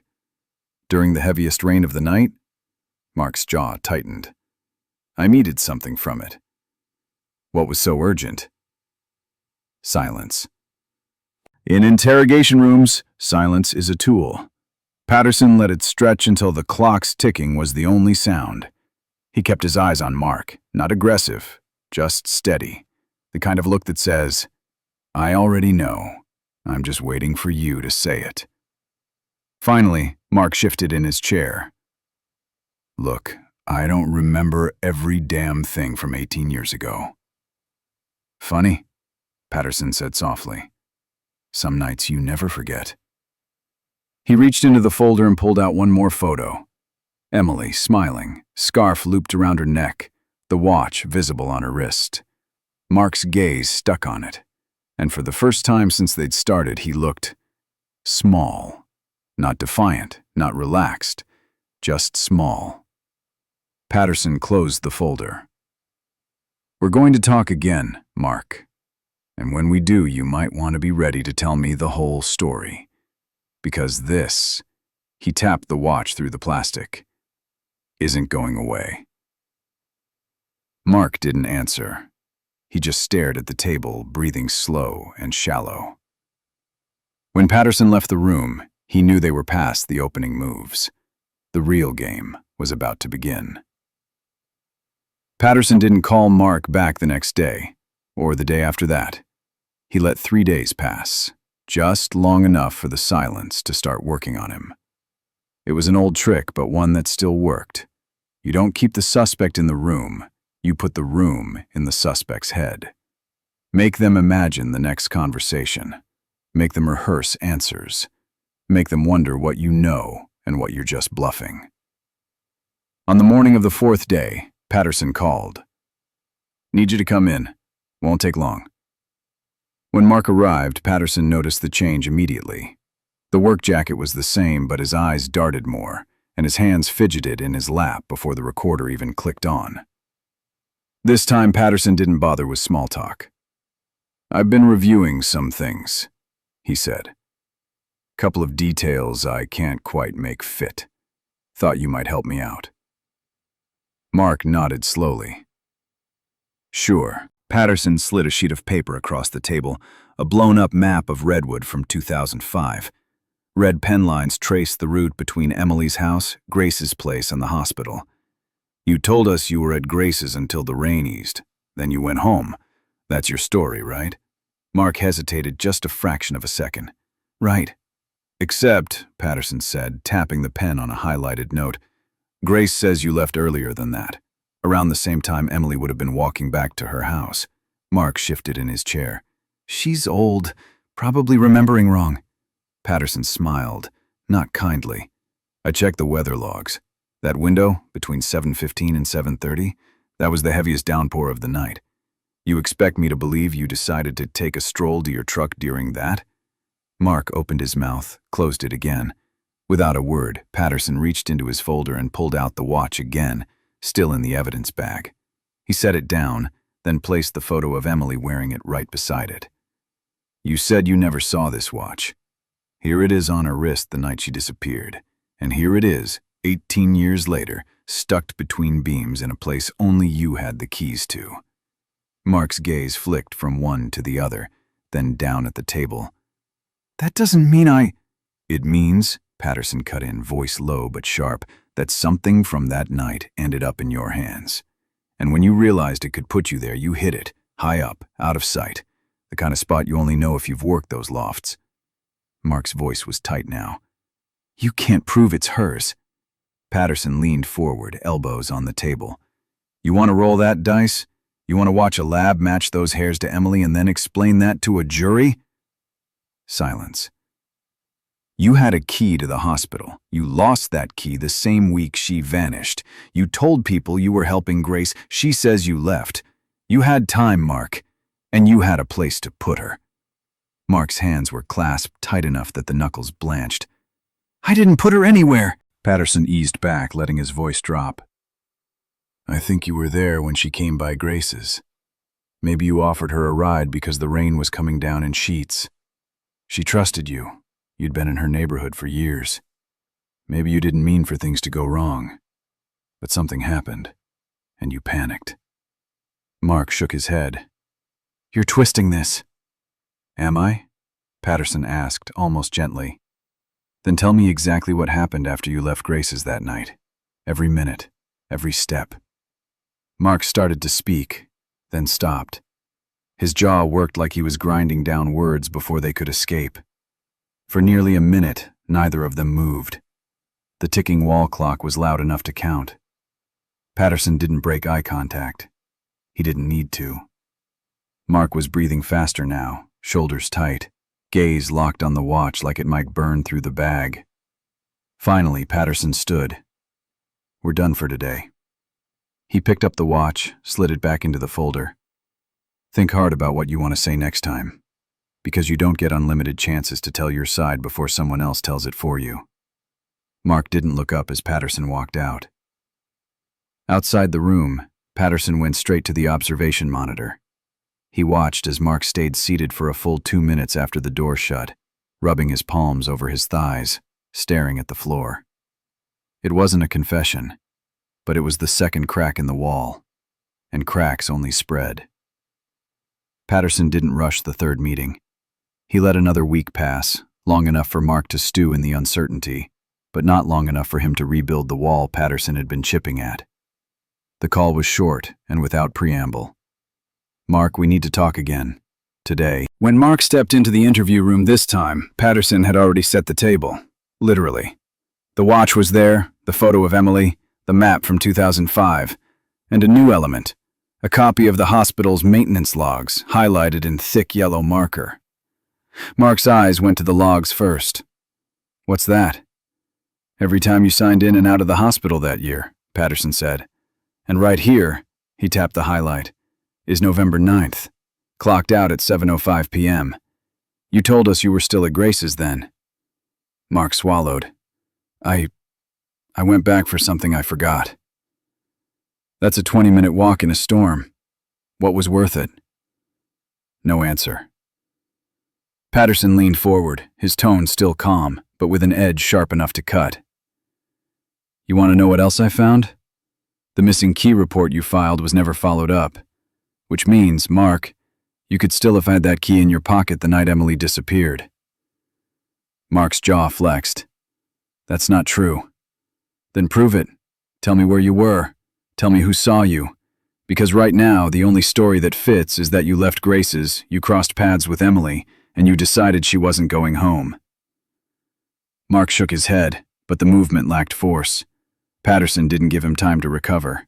He reached into his folder and pulled out a photo Emily's mother had given him, one taken at her classroom, surrounded by her students. Her smile was wide, easy, the same smile from the night she vanished. "She was 28, Patterson said quietly.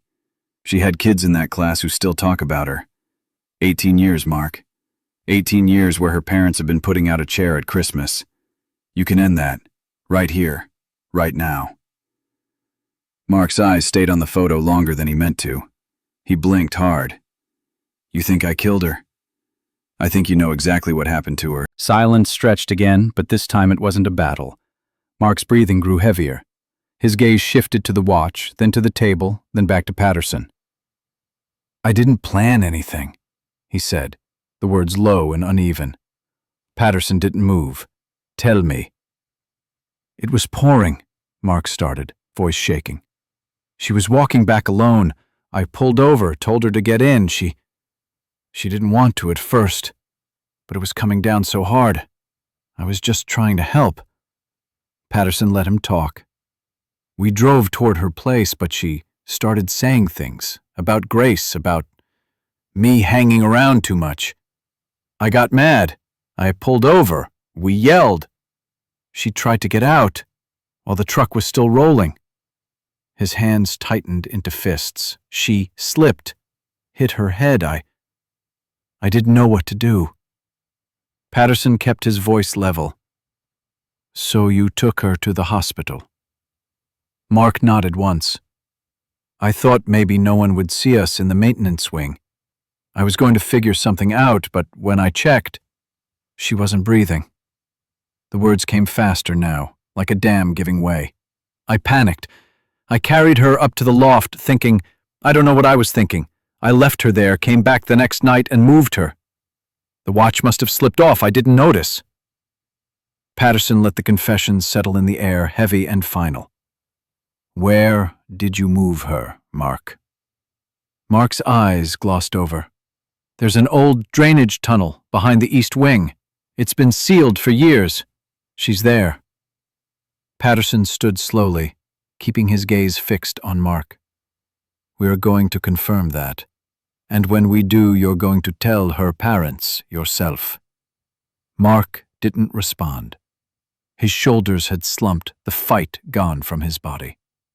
As officers came in to take him into custody, Patterson gathered the watch and photo from the table. They were evidence now, but more than that. They were the anchors that had pulled the truth up from 18 years of silence. They moved him to interview 2, the smaller room with the steady wall clock and the camera light that never blinked. Patterson set the recorder down, pressed the red button, and said the case number, the date, the time. He read Mark his rights, again. Mark nodded. His hands were flat on the table, fingers spread, as if he were bracing against a wave he knew he couldn't stop. "State your name." "Mark Holloway." "Do you understand that this is being recorded?" "Yes." Patterson opened the typed transcript from the prior meeting. "You told me last week something happened the night Emily Carter disappeared. Today I need the sequence. Start at the beginning and don't skip anything. If I ask you to repeat a detail, it's not a trick. It's because details matter." Mark swallowed. "Okay. Where did you first speak to Emily that night?" "In the hospital garage, the lower bay, maintenance side." "Why was she there?" "I brought her there." He blinked hard, jaw tight. "It was raining. I pulled over when I saw her on 4th Street, offered a ride. She hesitated. I said we could cut through the back roads and I needed to swing by the hospital to check something. She got in. I drove straight to the service entrance. No one was around." Patterson didn't look at the clock. "Then what?" "I told her I wanted to talk. Private." He stared at the table. "I tried to put my hand on her. I shouldn't have. She pushed me away. She said she was leaving." "Describe the space." "Concrete floor, tool carts, a metal workbench near the wall, a drain in the middle. You could hear the rain on the bay doors."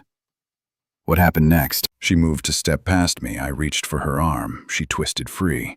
I went to block her. She shoved me hard. I stepped wrong. We both slipped. She fell sideways, hit the corner of the steel bench. There was a sound. His throat worked. A dull hit. She went down. Patterson kept his voice level. "Did she move, breathe, speak?" "No." He flattened his palms again.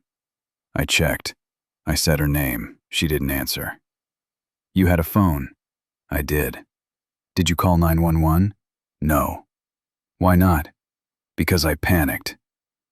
The words came fast now, no room for air. "Because I knew what it would look like. Because I crossed a line when I grabbed her and I thought if anyone saw."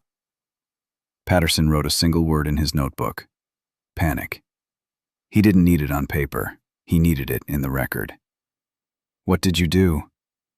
"I pulled down a tarp from the shelf. I wrapped her. I dragged her to the maintenance room. He closed his eyes. "It was locked. I had a key." "Which key?" "Master, 12. "The same key you reported lost." He nodded once. "I filed that report after." "Why after?" "Because if anyone asked to see it, I wanted to say I didn't have it." Patterson let that sit under the hum of the vent. "You placed Emily in the maintenance room. What time?" "I don't know the exact minute. After 7:30, before 9. "How long did you leave her there?" "All night." "Why didn't you call anyone when your head cleared?"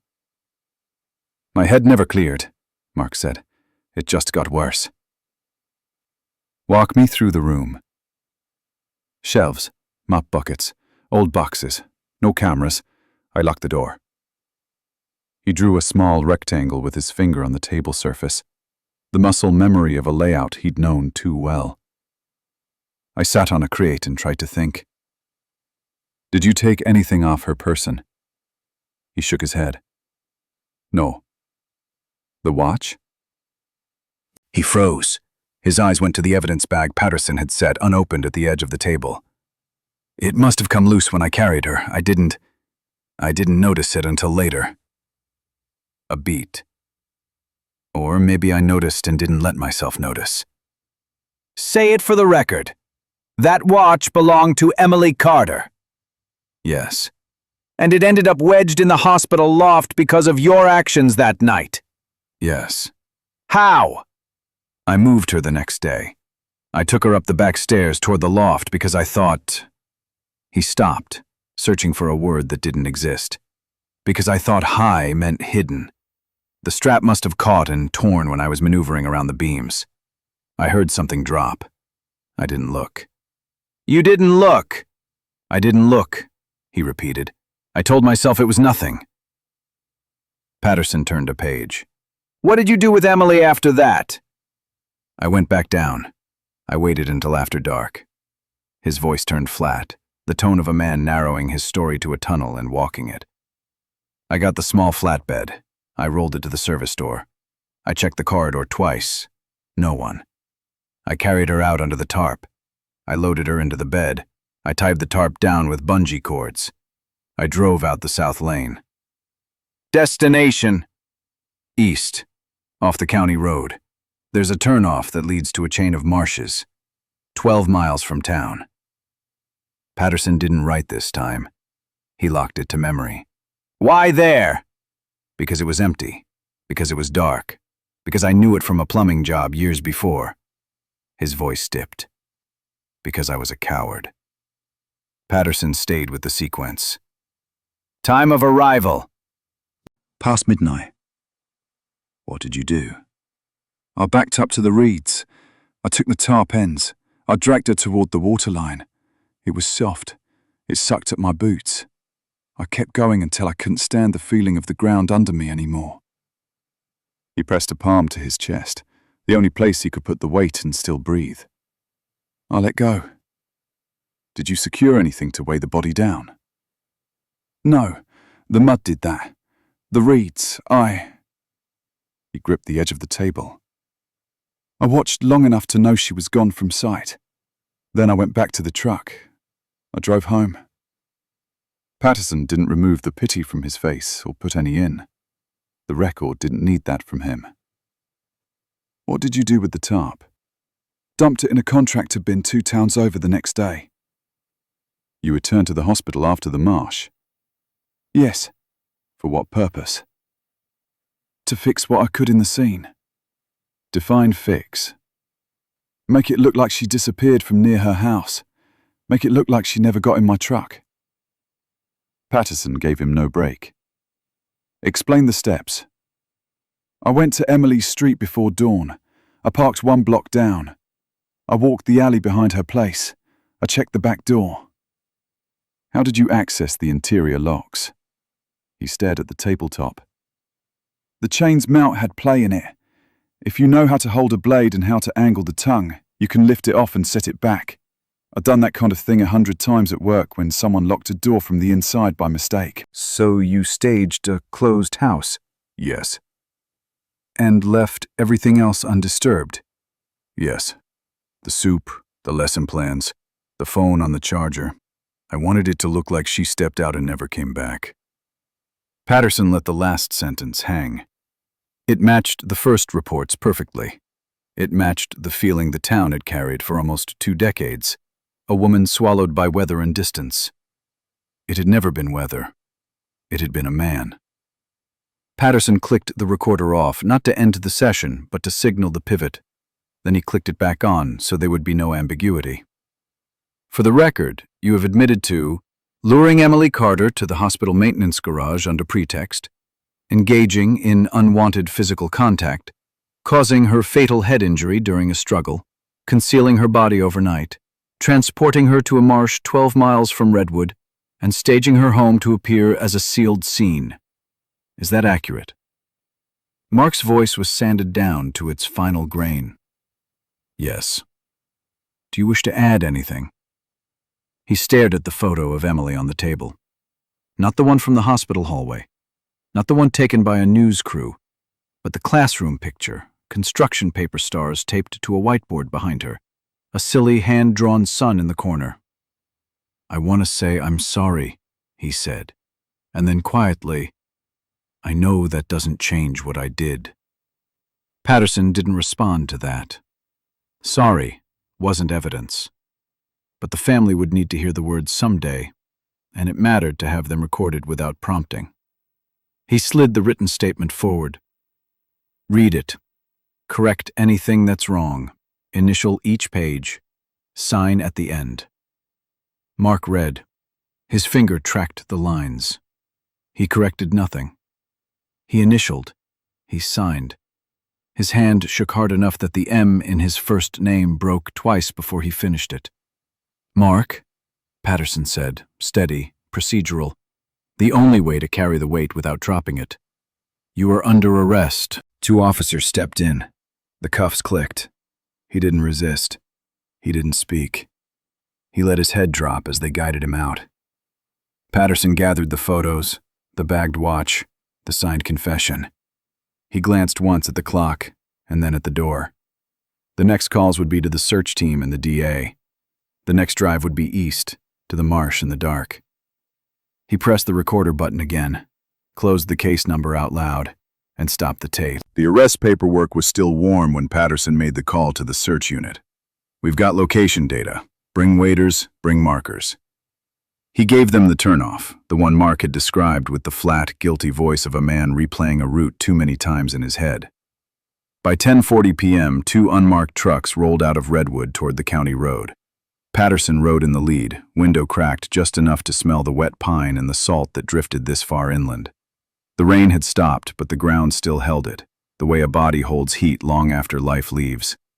They hit the turnoff, a gravel scar between 2 stands of cedar, and eased down a lane more ruts than road. The beams from the trucks picked out cattails, low water, a scatter of rusted fence posts leaning like old drunks. Patterson told them to kill the engines 100 yards from the edge. Sound carries in a marsh at night. Even guilt seems louder here. He led the first team in. The mud took their boots in slow, sucking pulls. The flashlight beams skated over the water's skin, finding nothing, then flashing back hard from empty beer cans, drowned branches, and the pale ribs of dead fish. It was quiet in the way only wetlands can be, alive but holding its breath. "Mark says reeds, 12 to 15 steps from waterline," Patterson reminded them. They measured from the point where the solid ground gave way. 12 steps was ankle deep, 15 was mid-shin.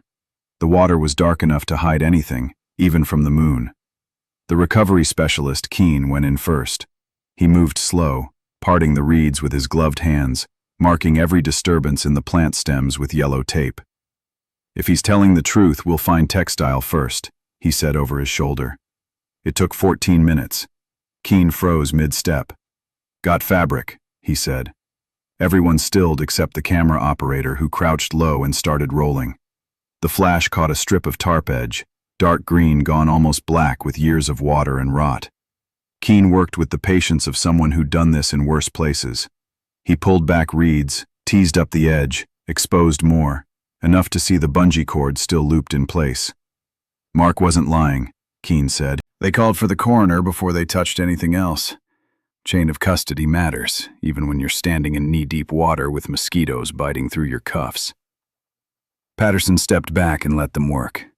He watched the yellow tape lines grow, each one marking the next stage of unwrapping what Mark had left here 18 years ago.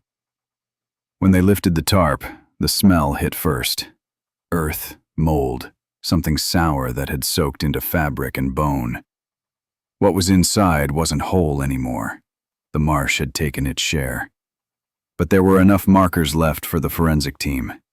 Femur length, dental patterns, the hint of a silver earring still hooked where a lobe would have been. Patterson didn't need confirmation yet.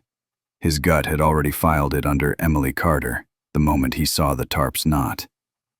The coroner worked in low tones, calling out finds as they emerged from the folds. A shoe sole detached from the upper, fragments of clothing fiber, the bent shape of a hair clip. Each went into a separate evidence bag, labeled in waterproof ink, handed off to the tech standing just beyond the muck line. They took the remains out in 2 transfers, each sealed in black plastic, carried on a stretcher between four men who didn't speak. You don't speak much in those moments. The air does the talking. By 1:20 a.m., they had what they needed. The last of the evidence bags went into the cooler compartment in the van. The marsh looked exactly as it had before, quiet, black, unbroken, except for the rows of yellow tape fluttering in the breeze. They'd take those down before sunrise. No one needed this scene burned into their commute. Patterson stayed behind until the trucks rolled. He walked the path they'd made, boots sinking, and tried to picture Emily here that night, wrapped in tarp, the reeds closing over her like curtains. He pictured Mark turning his back, walking out. He wondered if the marsh had kept her secret out of malice or mercy. On the drive back, no one filled the silence. The only sound was gravel popping under tires and the occasional crackle from the radio when dispatch updated them on weather moving in from the coast. At the station, they unloaded the evidence directly into the locked processing room. The forensics team began their work, documenting each bag, taking preliminary photos, logging temperatures, humidity, the state of each item on arrival. It was methodical, almost cold, but that's how truth survives the courtroom. Patterson signed his name on 3 separate chain of custody forms before heading upstairs. The building was nearly empty now. The buzzy of the vending machine in the hall sounded louder than usual. He went into interview 2, where Mark had been hours earlier. The chair still held the shape of his weight.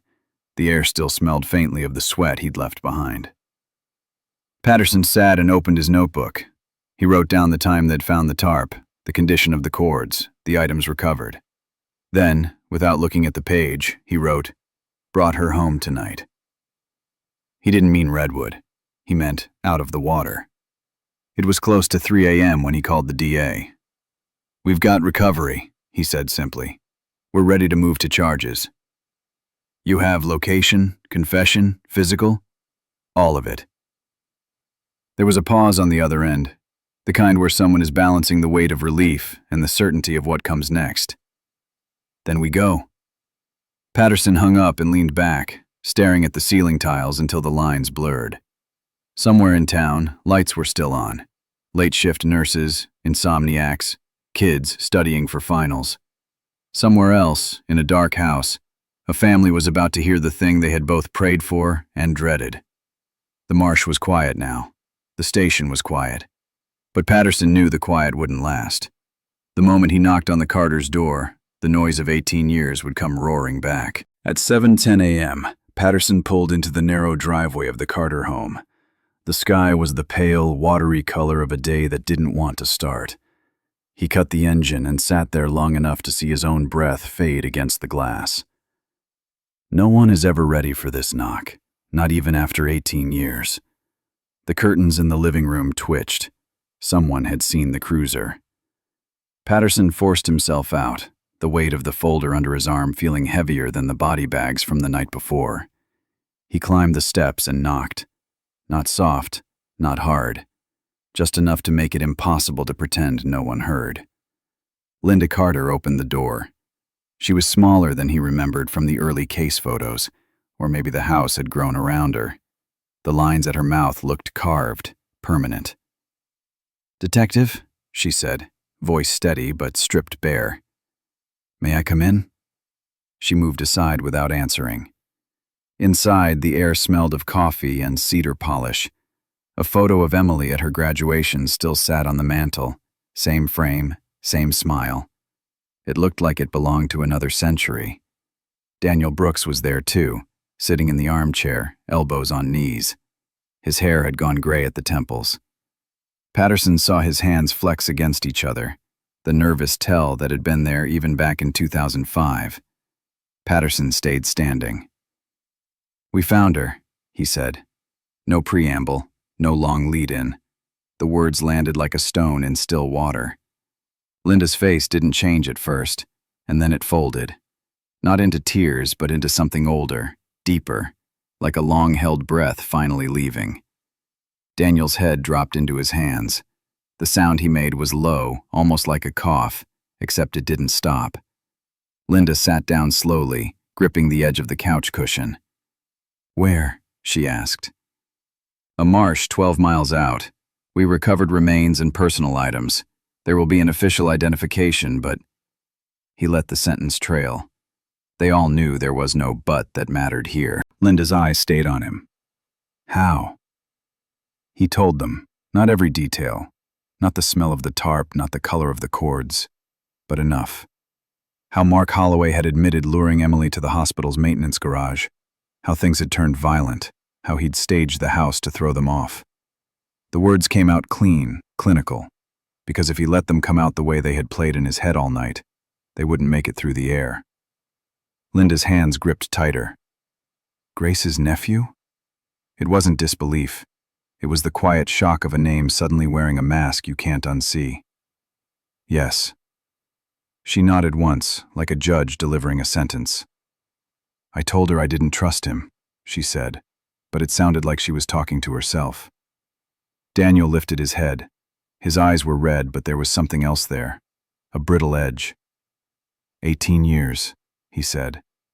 18 years I walked past him at the store. Patterson didn't answer. There was nothing useful to put after that. He left them with a victim liaison officer, someone trained to navigate the first days of this kind of grief. Outside, the air felt sharper. The sun had climbed just high enough to throw pale light across the street, catching on the neighbors' wet hedges. Patterson looked once at the Holloway house, blinds still drawn, and got back in the cruiser. Back at the station, the DA's team was waiting in the conference room, files spread like a war table. Patterson laid out the timeline, the lure to the hospital, the fatal struggle, the concealment in the marsh. Every piece was anchored by either Mark's own words or the physical evidence pulled from the reeds. They'd already scheduled the arraignment. The media had caught wind from a leak. A breakthrough in the 2005 Carter disappearance was running in the morning headlines. Patterson knew by evening they'd have his face and Emily's side by side on every local broadcast. By noon, Mark was in the interview room again, this time with his public defender.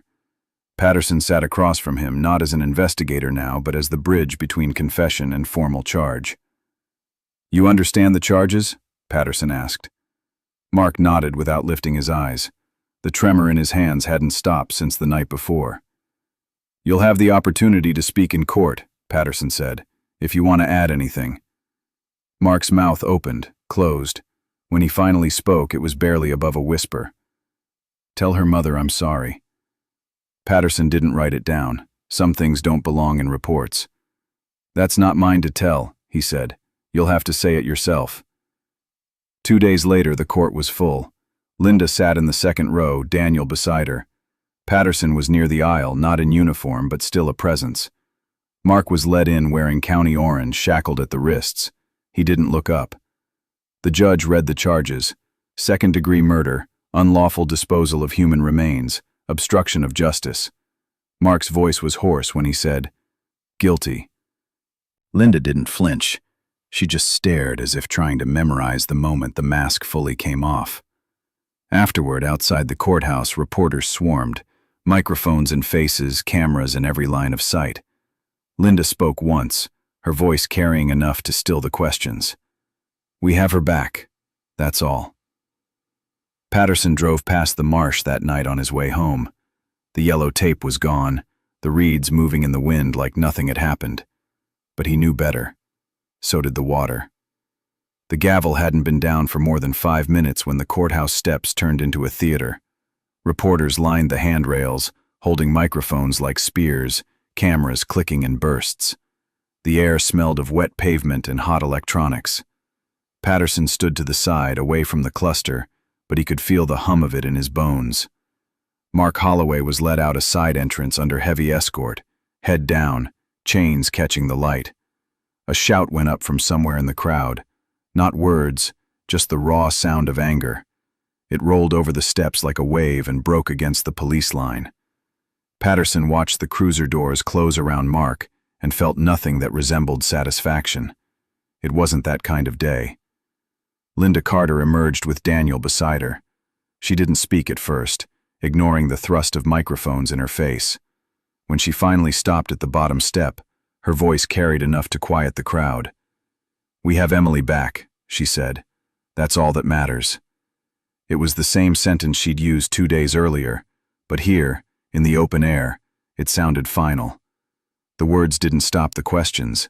If anything, they multiplied, but Linda kept walking. Daniel's hand hovered at her back, guiding without pushing. Patterson followed them with his eyes until they were lost in the press of people. That afternoon, the local news station broke its usual rhythm to run a special segment. Justice in Redwood, the Emily Carter case resolved after 18 years. The anchor's voice had the polished gravity reserved for disasters and elections. Old photographs of Emily filled the screen. School portraits, holiday snapshots, the grainy security camera still from the grocery store 2 days before she vanished. On social media, the hashtags started trending within the hour. Hashtag Emily Carter. Hashtag Redwood Verdict.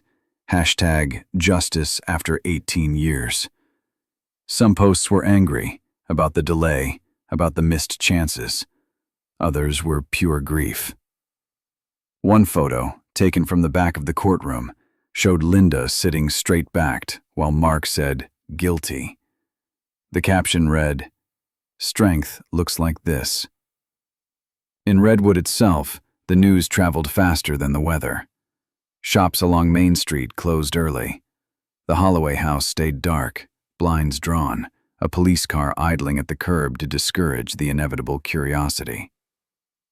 At Grace Holloway's door, flowers appeared, some out of sympathy, others out of the awkward guilt of neighbors who didn't know what else to do. That night, Patterson sat at his kitchen table with the case file spread in front of him. Not because he needed to, the work was over, but because closing it felt too much like erasing it. The file was thick with 18 years of other people's handwriting, patrol logs, witness statements, grainy Polaroids from the marsh. It was a kind of history, and history never really closes. His phone buzzed. A text from the DA. "We got the maximum. Sentencing next month." Patterson set it down without replying. The law would have its clean ending, but life didn't work that way.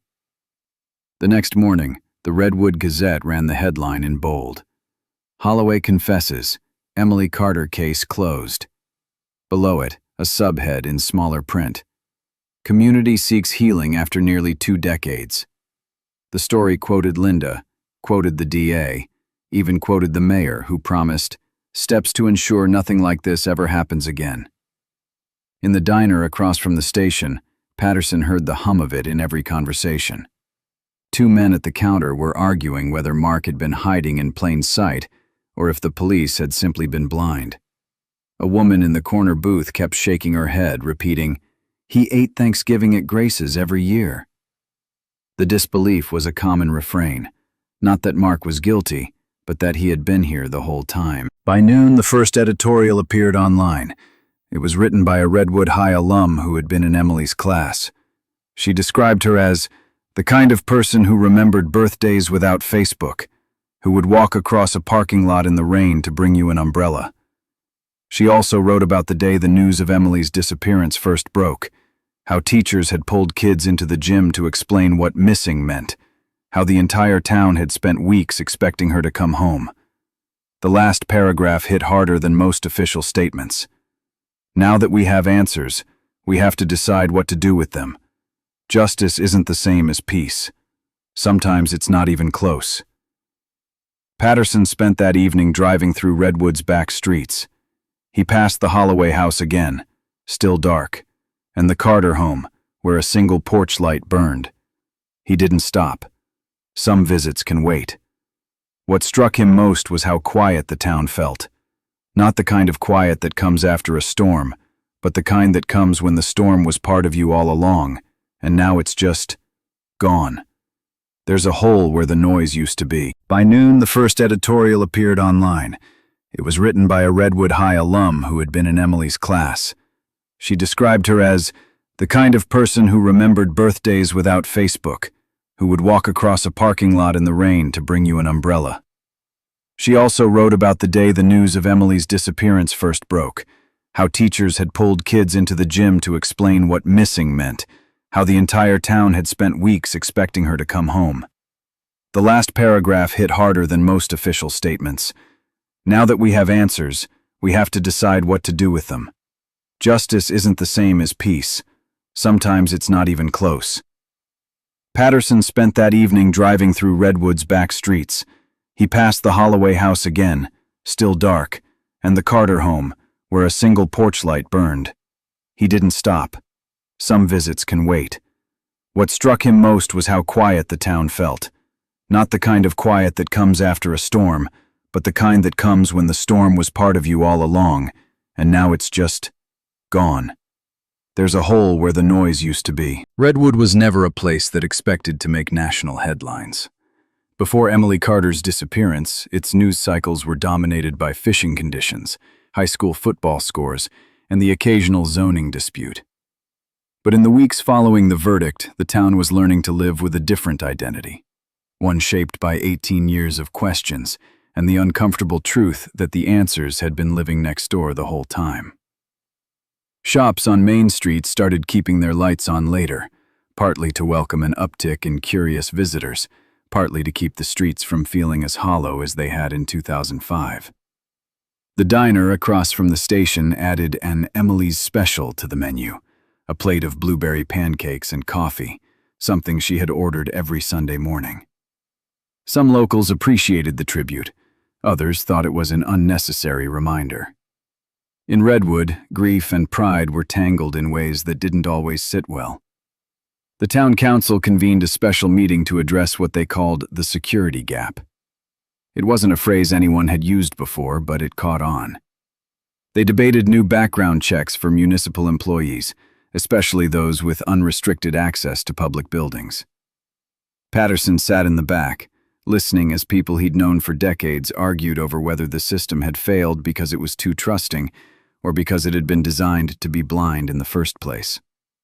One council member said, "If Mark Holloway could use his position to hide what he did, what does that mean about the rest of us?" The room went quiet. No one had an answer that didn't sting. At the county level, the DA's office began a review of cold cases involving hospital staff and contractors. They didn't expect another case like Emily's, but the Holloway conviction had rattled enough cages to make them look. A new task force was announced, pairing detectives with forensic analysts and victim advocates to re-examine files long thought dormant. The press releases framed it as progress. In the station, Patterson knew it was also an admission that something had been missed for too long. Redwood was never a place that expected to make national headlines. Before Emily Carter's disappearance, its news cycles were dominated by fishing conditions, high school football scores, and the occasional zoning dispute. But in the weeks following the verdict, the town was learning to live with a different identity, one shaped by 18 years of questions and the uncomfortable truth that the answers had been living next door the whole time. Shops on Main Street started keeping their lights on later, partly to welcome an uptick in curious visitors, partly to keep the streets from feeling as hollow as they had in 2005. The diner across from the station added an Emily's Special to the menu, a plate of blueberry pancakes and coffee, something she had ordered every Sunday morning. Some locals appreciated the tribute, others thought it was an unnecessary reminder. In Redwood, grief and pride were tangled in ways that didn't always sit well. The town council convened a special meeting to address what they called the security gap.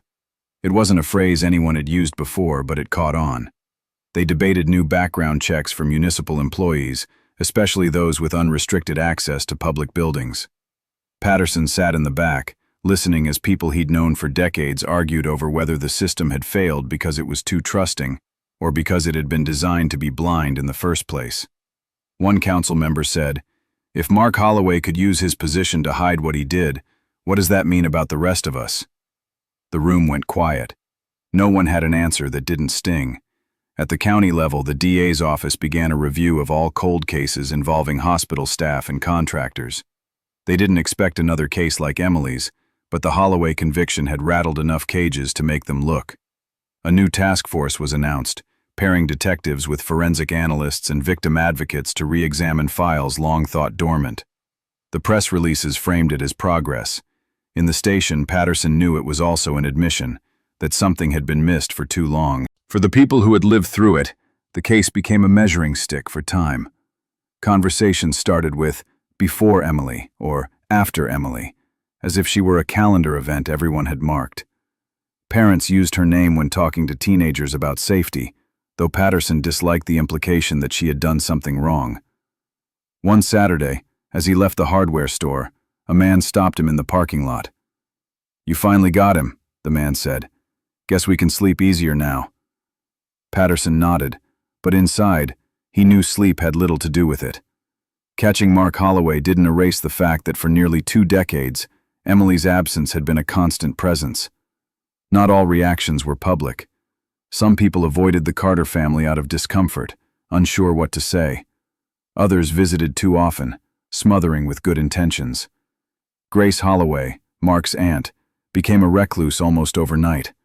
Her once busy porch was now empty, the swing seat chained to the railing so it wouldn't blow in the wind. Rumors said she might sell the house. Patterson didn't believe it.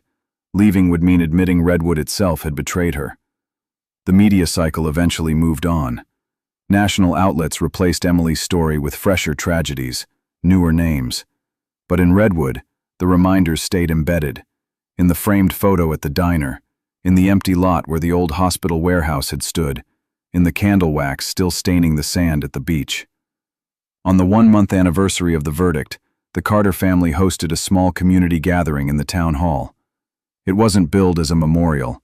Linda insisted on calling it a thank you night. People brought food, told stories, and for the first time in years, laughter outlasted the rain outside. Patterson spoke briefly, saying only, "We found the truth because we didn't stop looking." It was simple, but it landed. The applause that followed wasn't loud, but it was steady. When the night ended, Linda stood at the doorway, hugging each person who left. Patterson was among the last. As he stepped into the cold air, she called after him. "You know," she said, "Emily would have liked you." It was a sentence that felt heavier than any commendation. Patterson didn't reply, just touched the brim of his hat and walked into the dark. Driving home, he passed the road out to the marsh where Emily's remains had been found. The county had posted a small sign at the turnoff, "No unauthorized access." Beyond it, the reeds swayed in the wind like they had every day for years, indifferent to the lives they had touched. Patterson slowed but didn't stop. Some places were meant to be left behind. Others you carried with you, whether you wanted to or not. With that, Redwood entered a new season, not free from its past, but no longer defined entirely by it.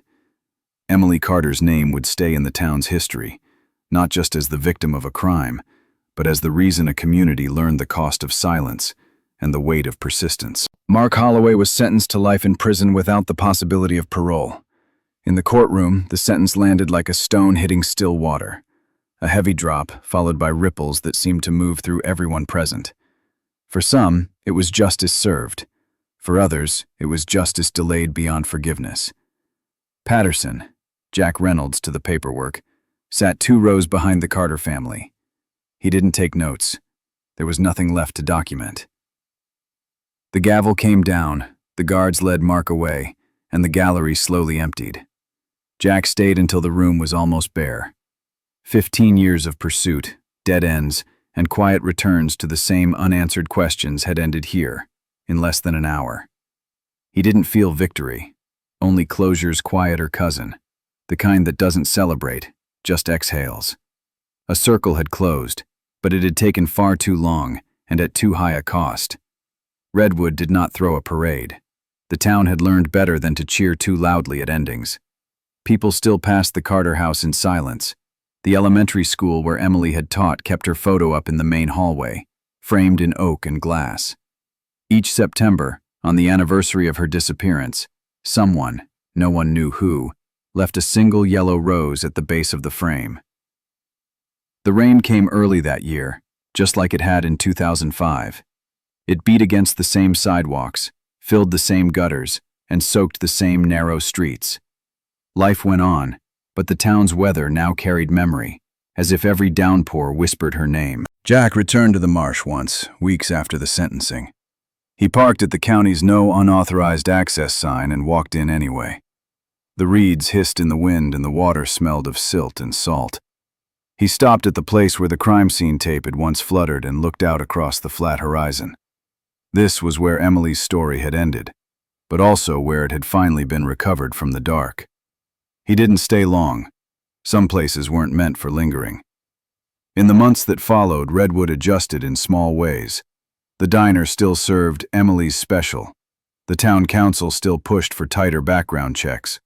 Parents still told the story to their kids, not as gossip, but as warning. Jack went back to work on other cases, but the Carter file never left his desk completely. It sat at the edge, closed but not boxed away. He knew he'd carry it as long as he carried a badge, and probably longer. The truth was this: evil had not come from some shadowy stranger on the highway. It had been living across the street, drinking coffee on the same porches, waving to the same neighbors. That knowledge would stay in Redwood far longer than the news cameras. Jack knew, too, that no amount of vigilance could rewrite what had happened. But vigilance could make it harder for the next Mark Holloway to walk unnoticed through a trusting town. The Carter family never used the word forgive. They spoke instead about moving forward, about making Emily's life mean more than the night it was taken. Linda started a scholarship fund for students who wanted to become teachers. Daniel moved to Portland, but returned each year for the scholarship dinner. At those dinners, Jack always sat near the back, listening to speeches about Emily's warmth, her stubborn streak, the way she refused to give up on a struggling student. They were the same qualities that had kept him working the case long after others had filed it away. In the end, Redwood learned that safety is not the absence of danger, but the presence of people willing to see, to question, and to keep asking until the truth stands in the open. The circle had closed. The echo would remain. If Emily Carter's story moved you, remember, these cases don't get solved without persistence, community, and awareness. Share this video so her name and the lessons from Redwood are never forgotten.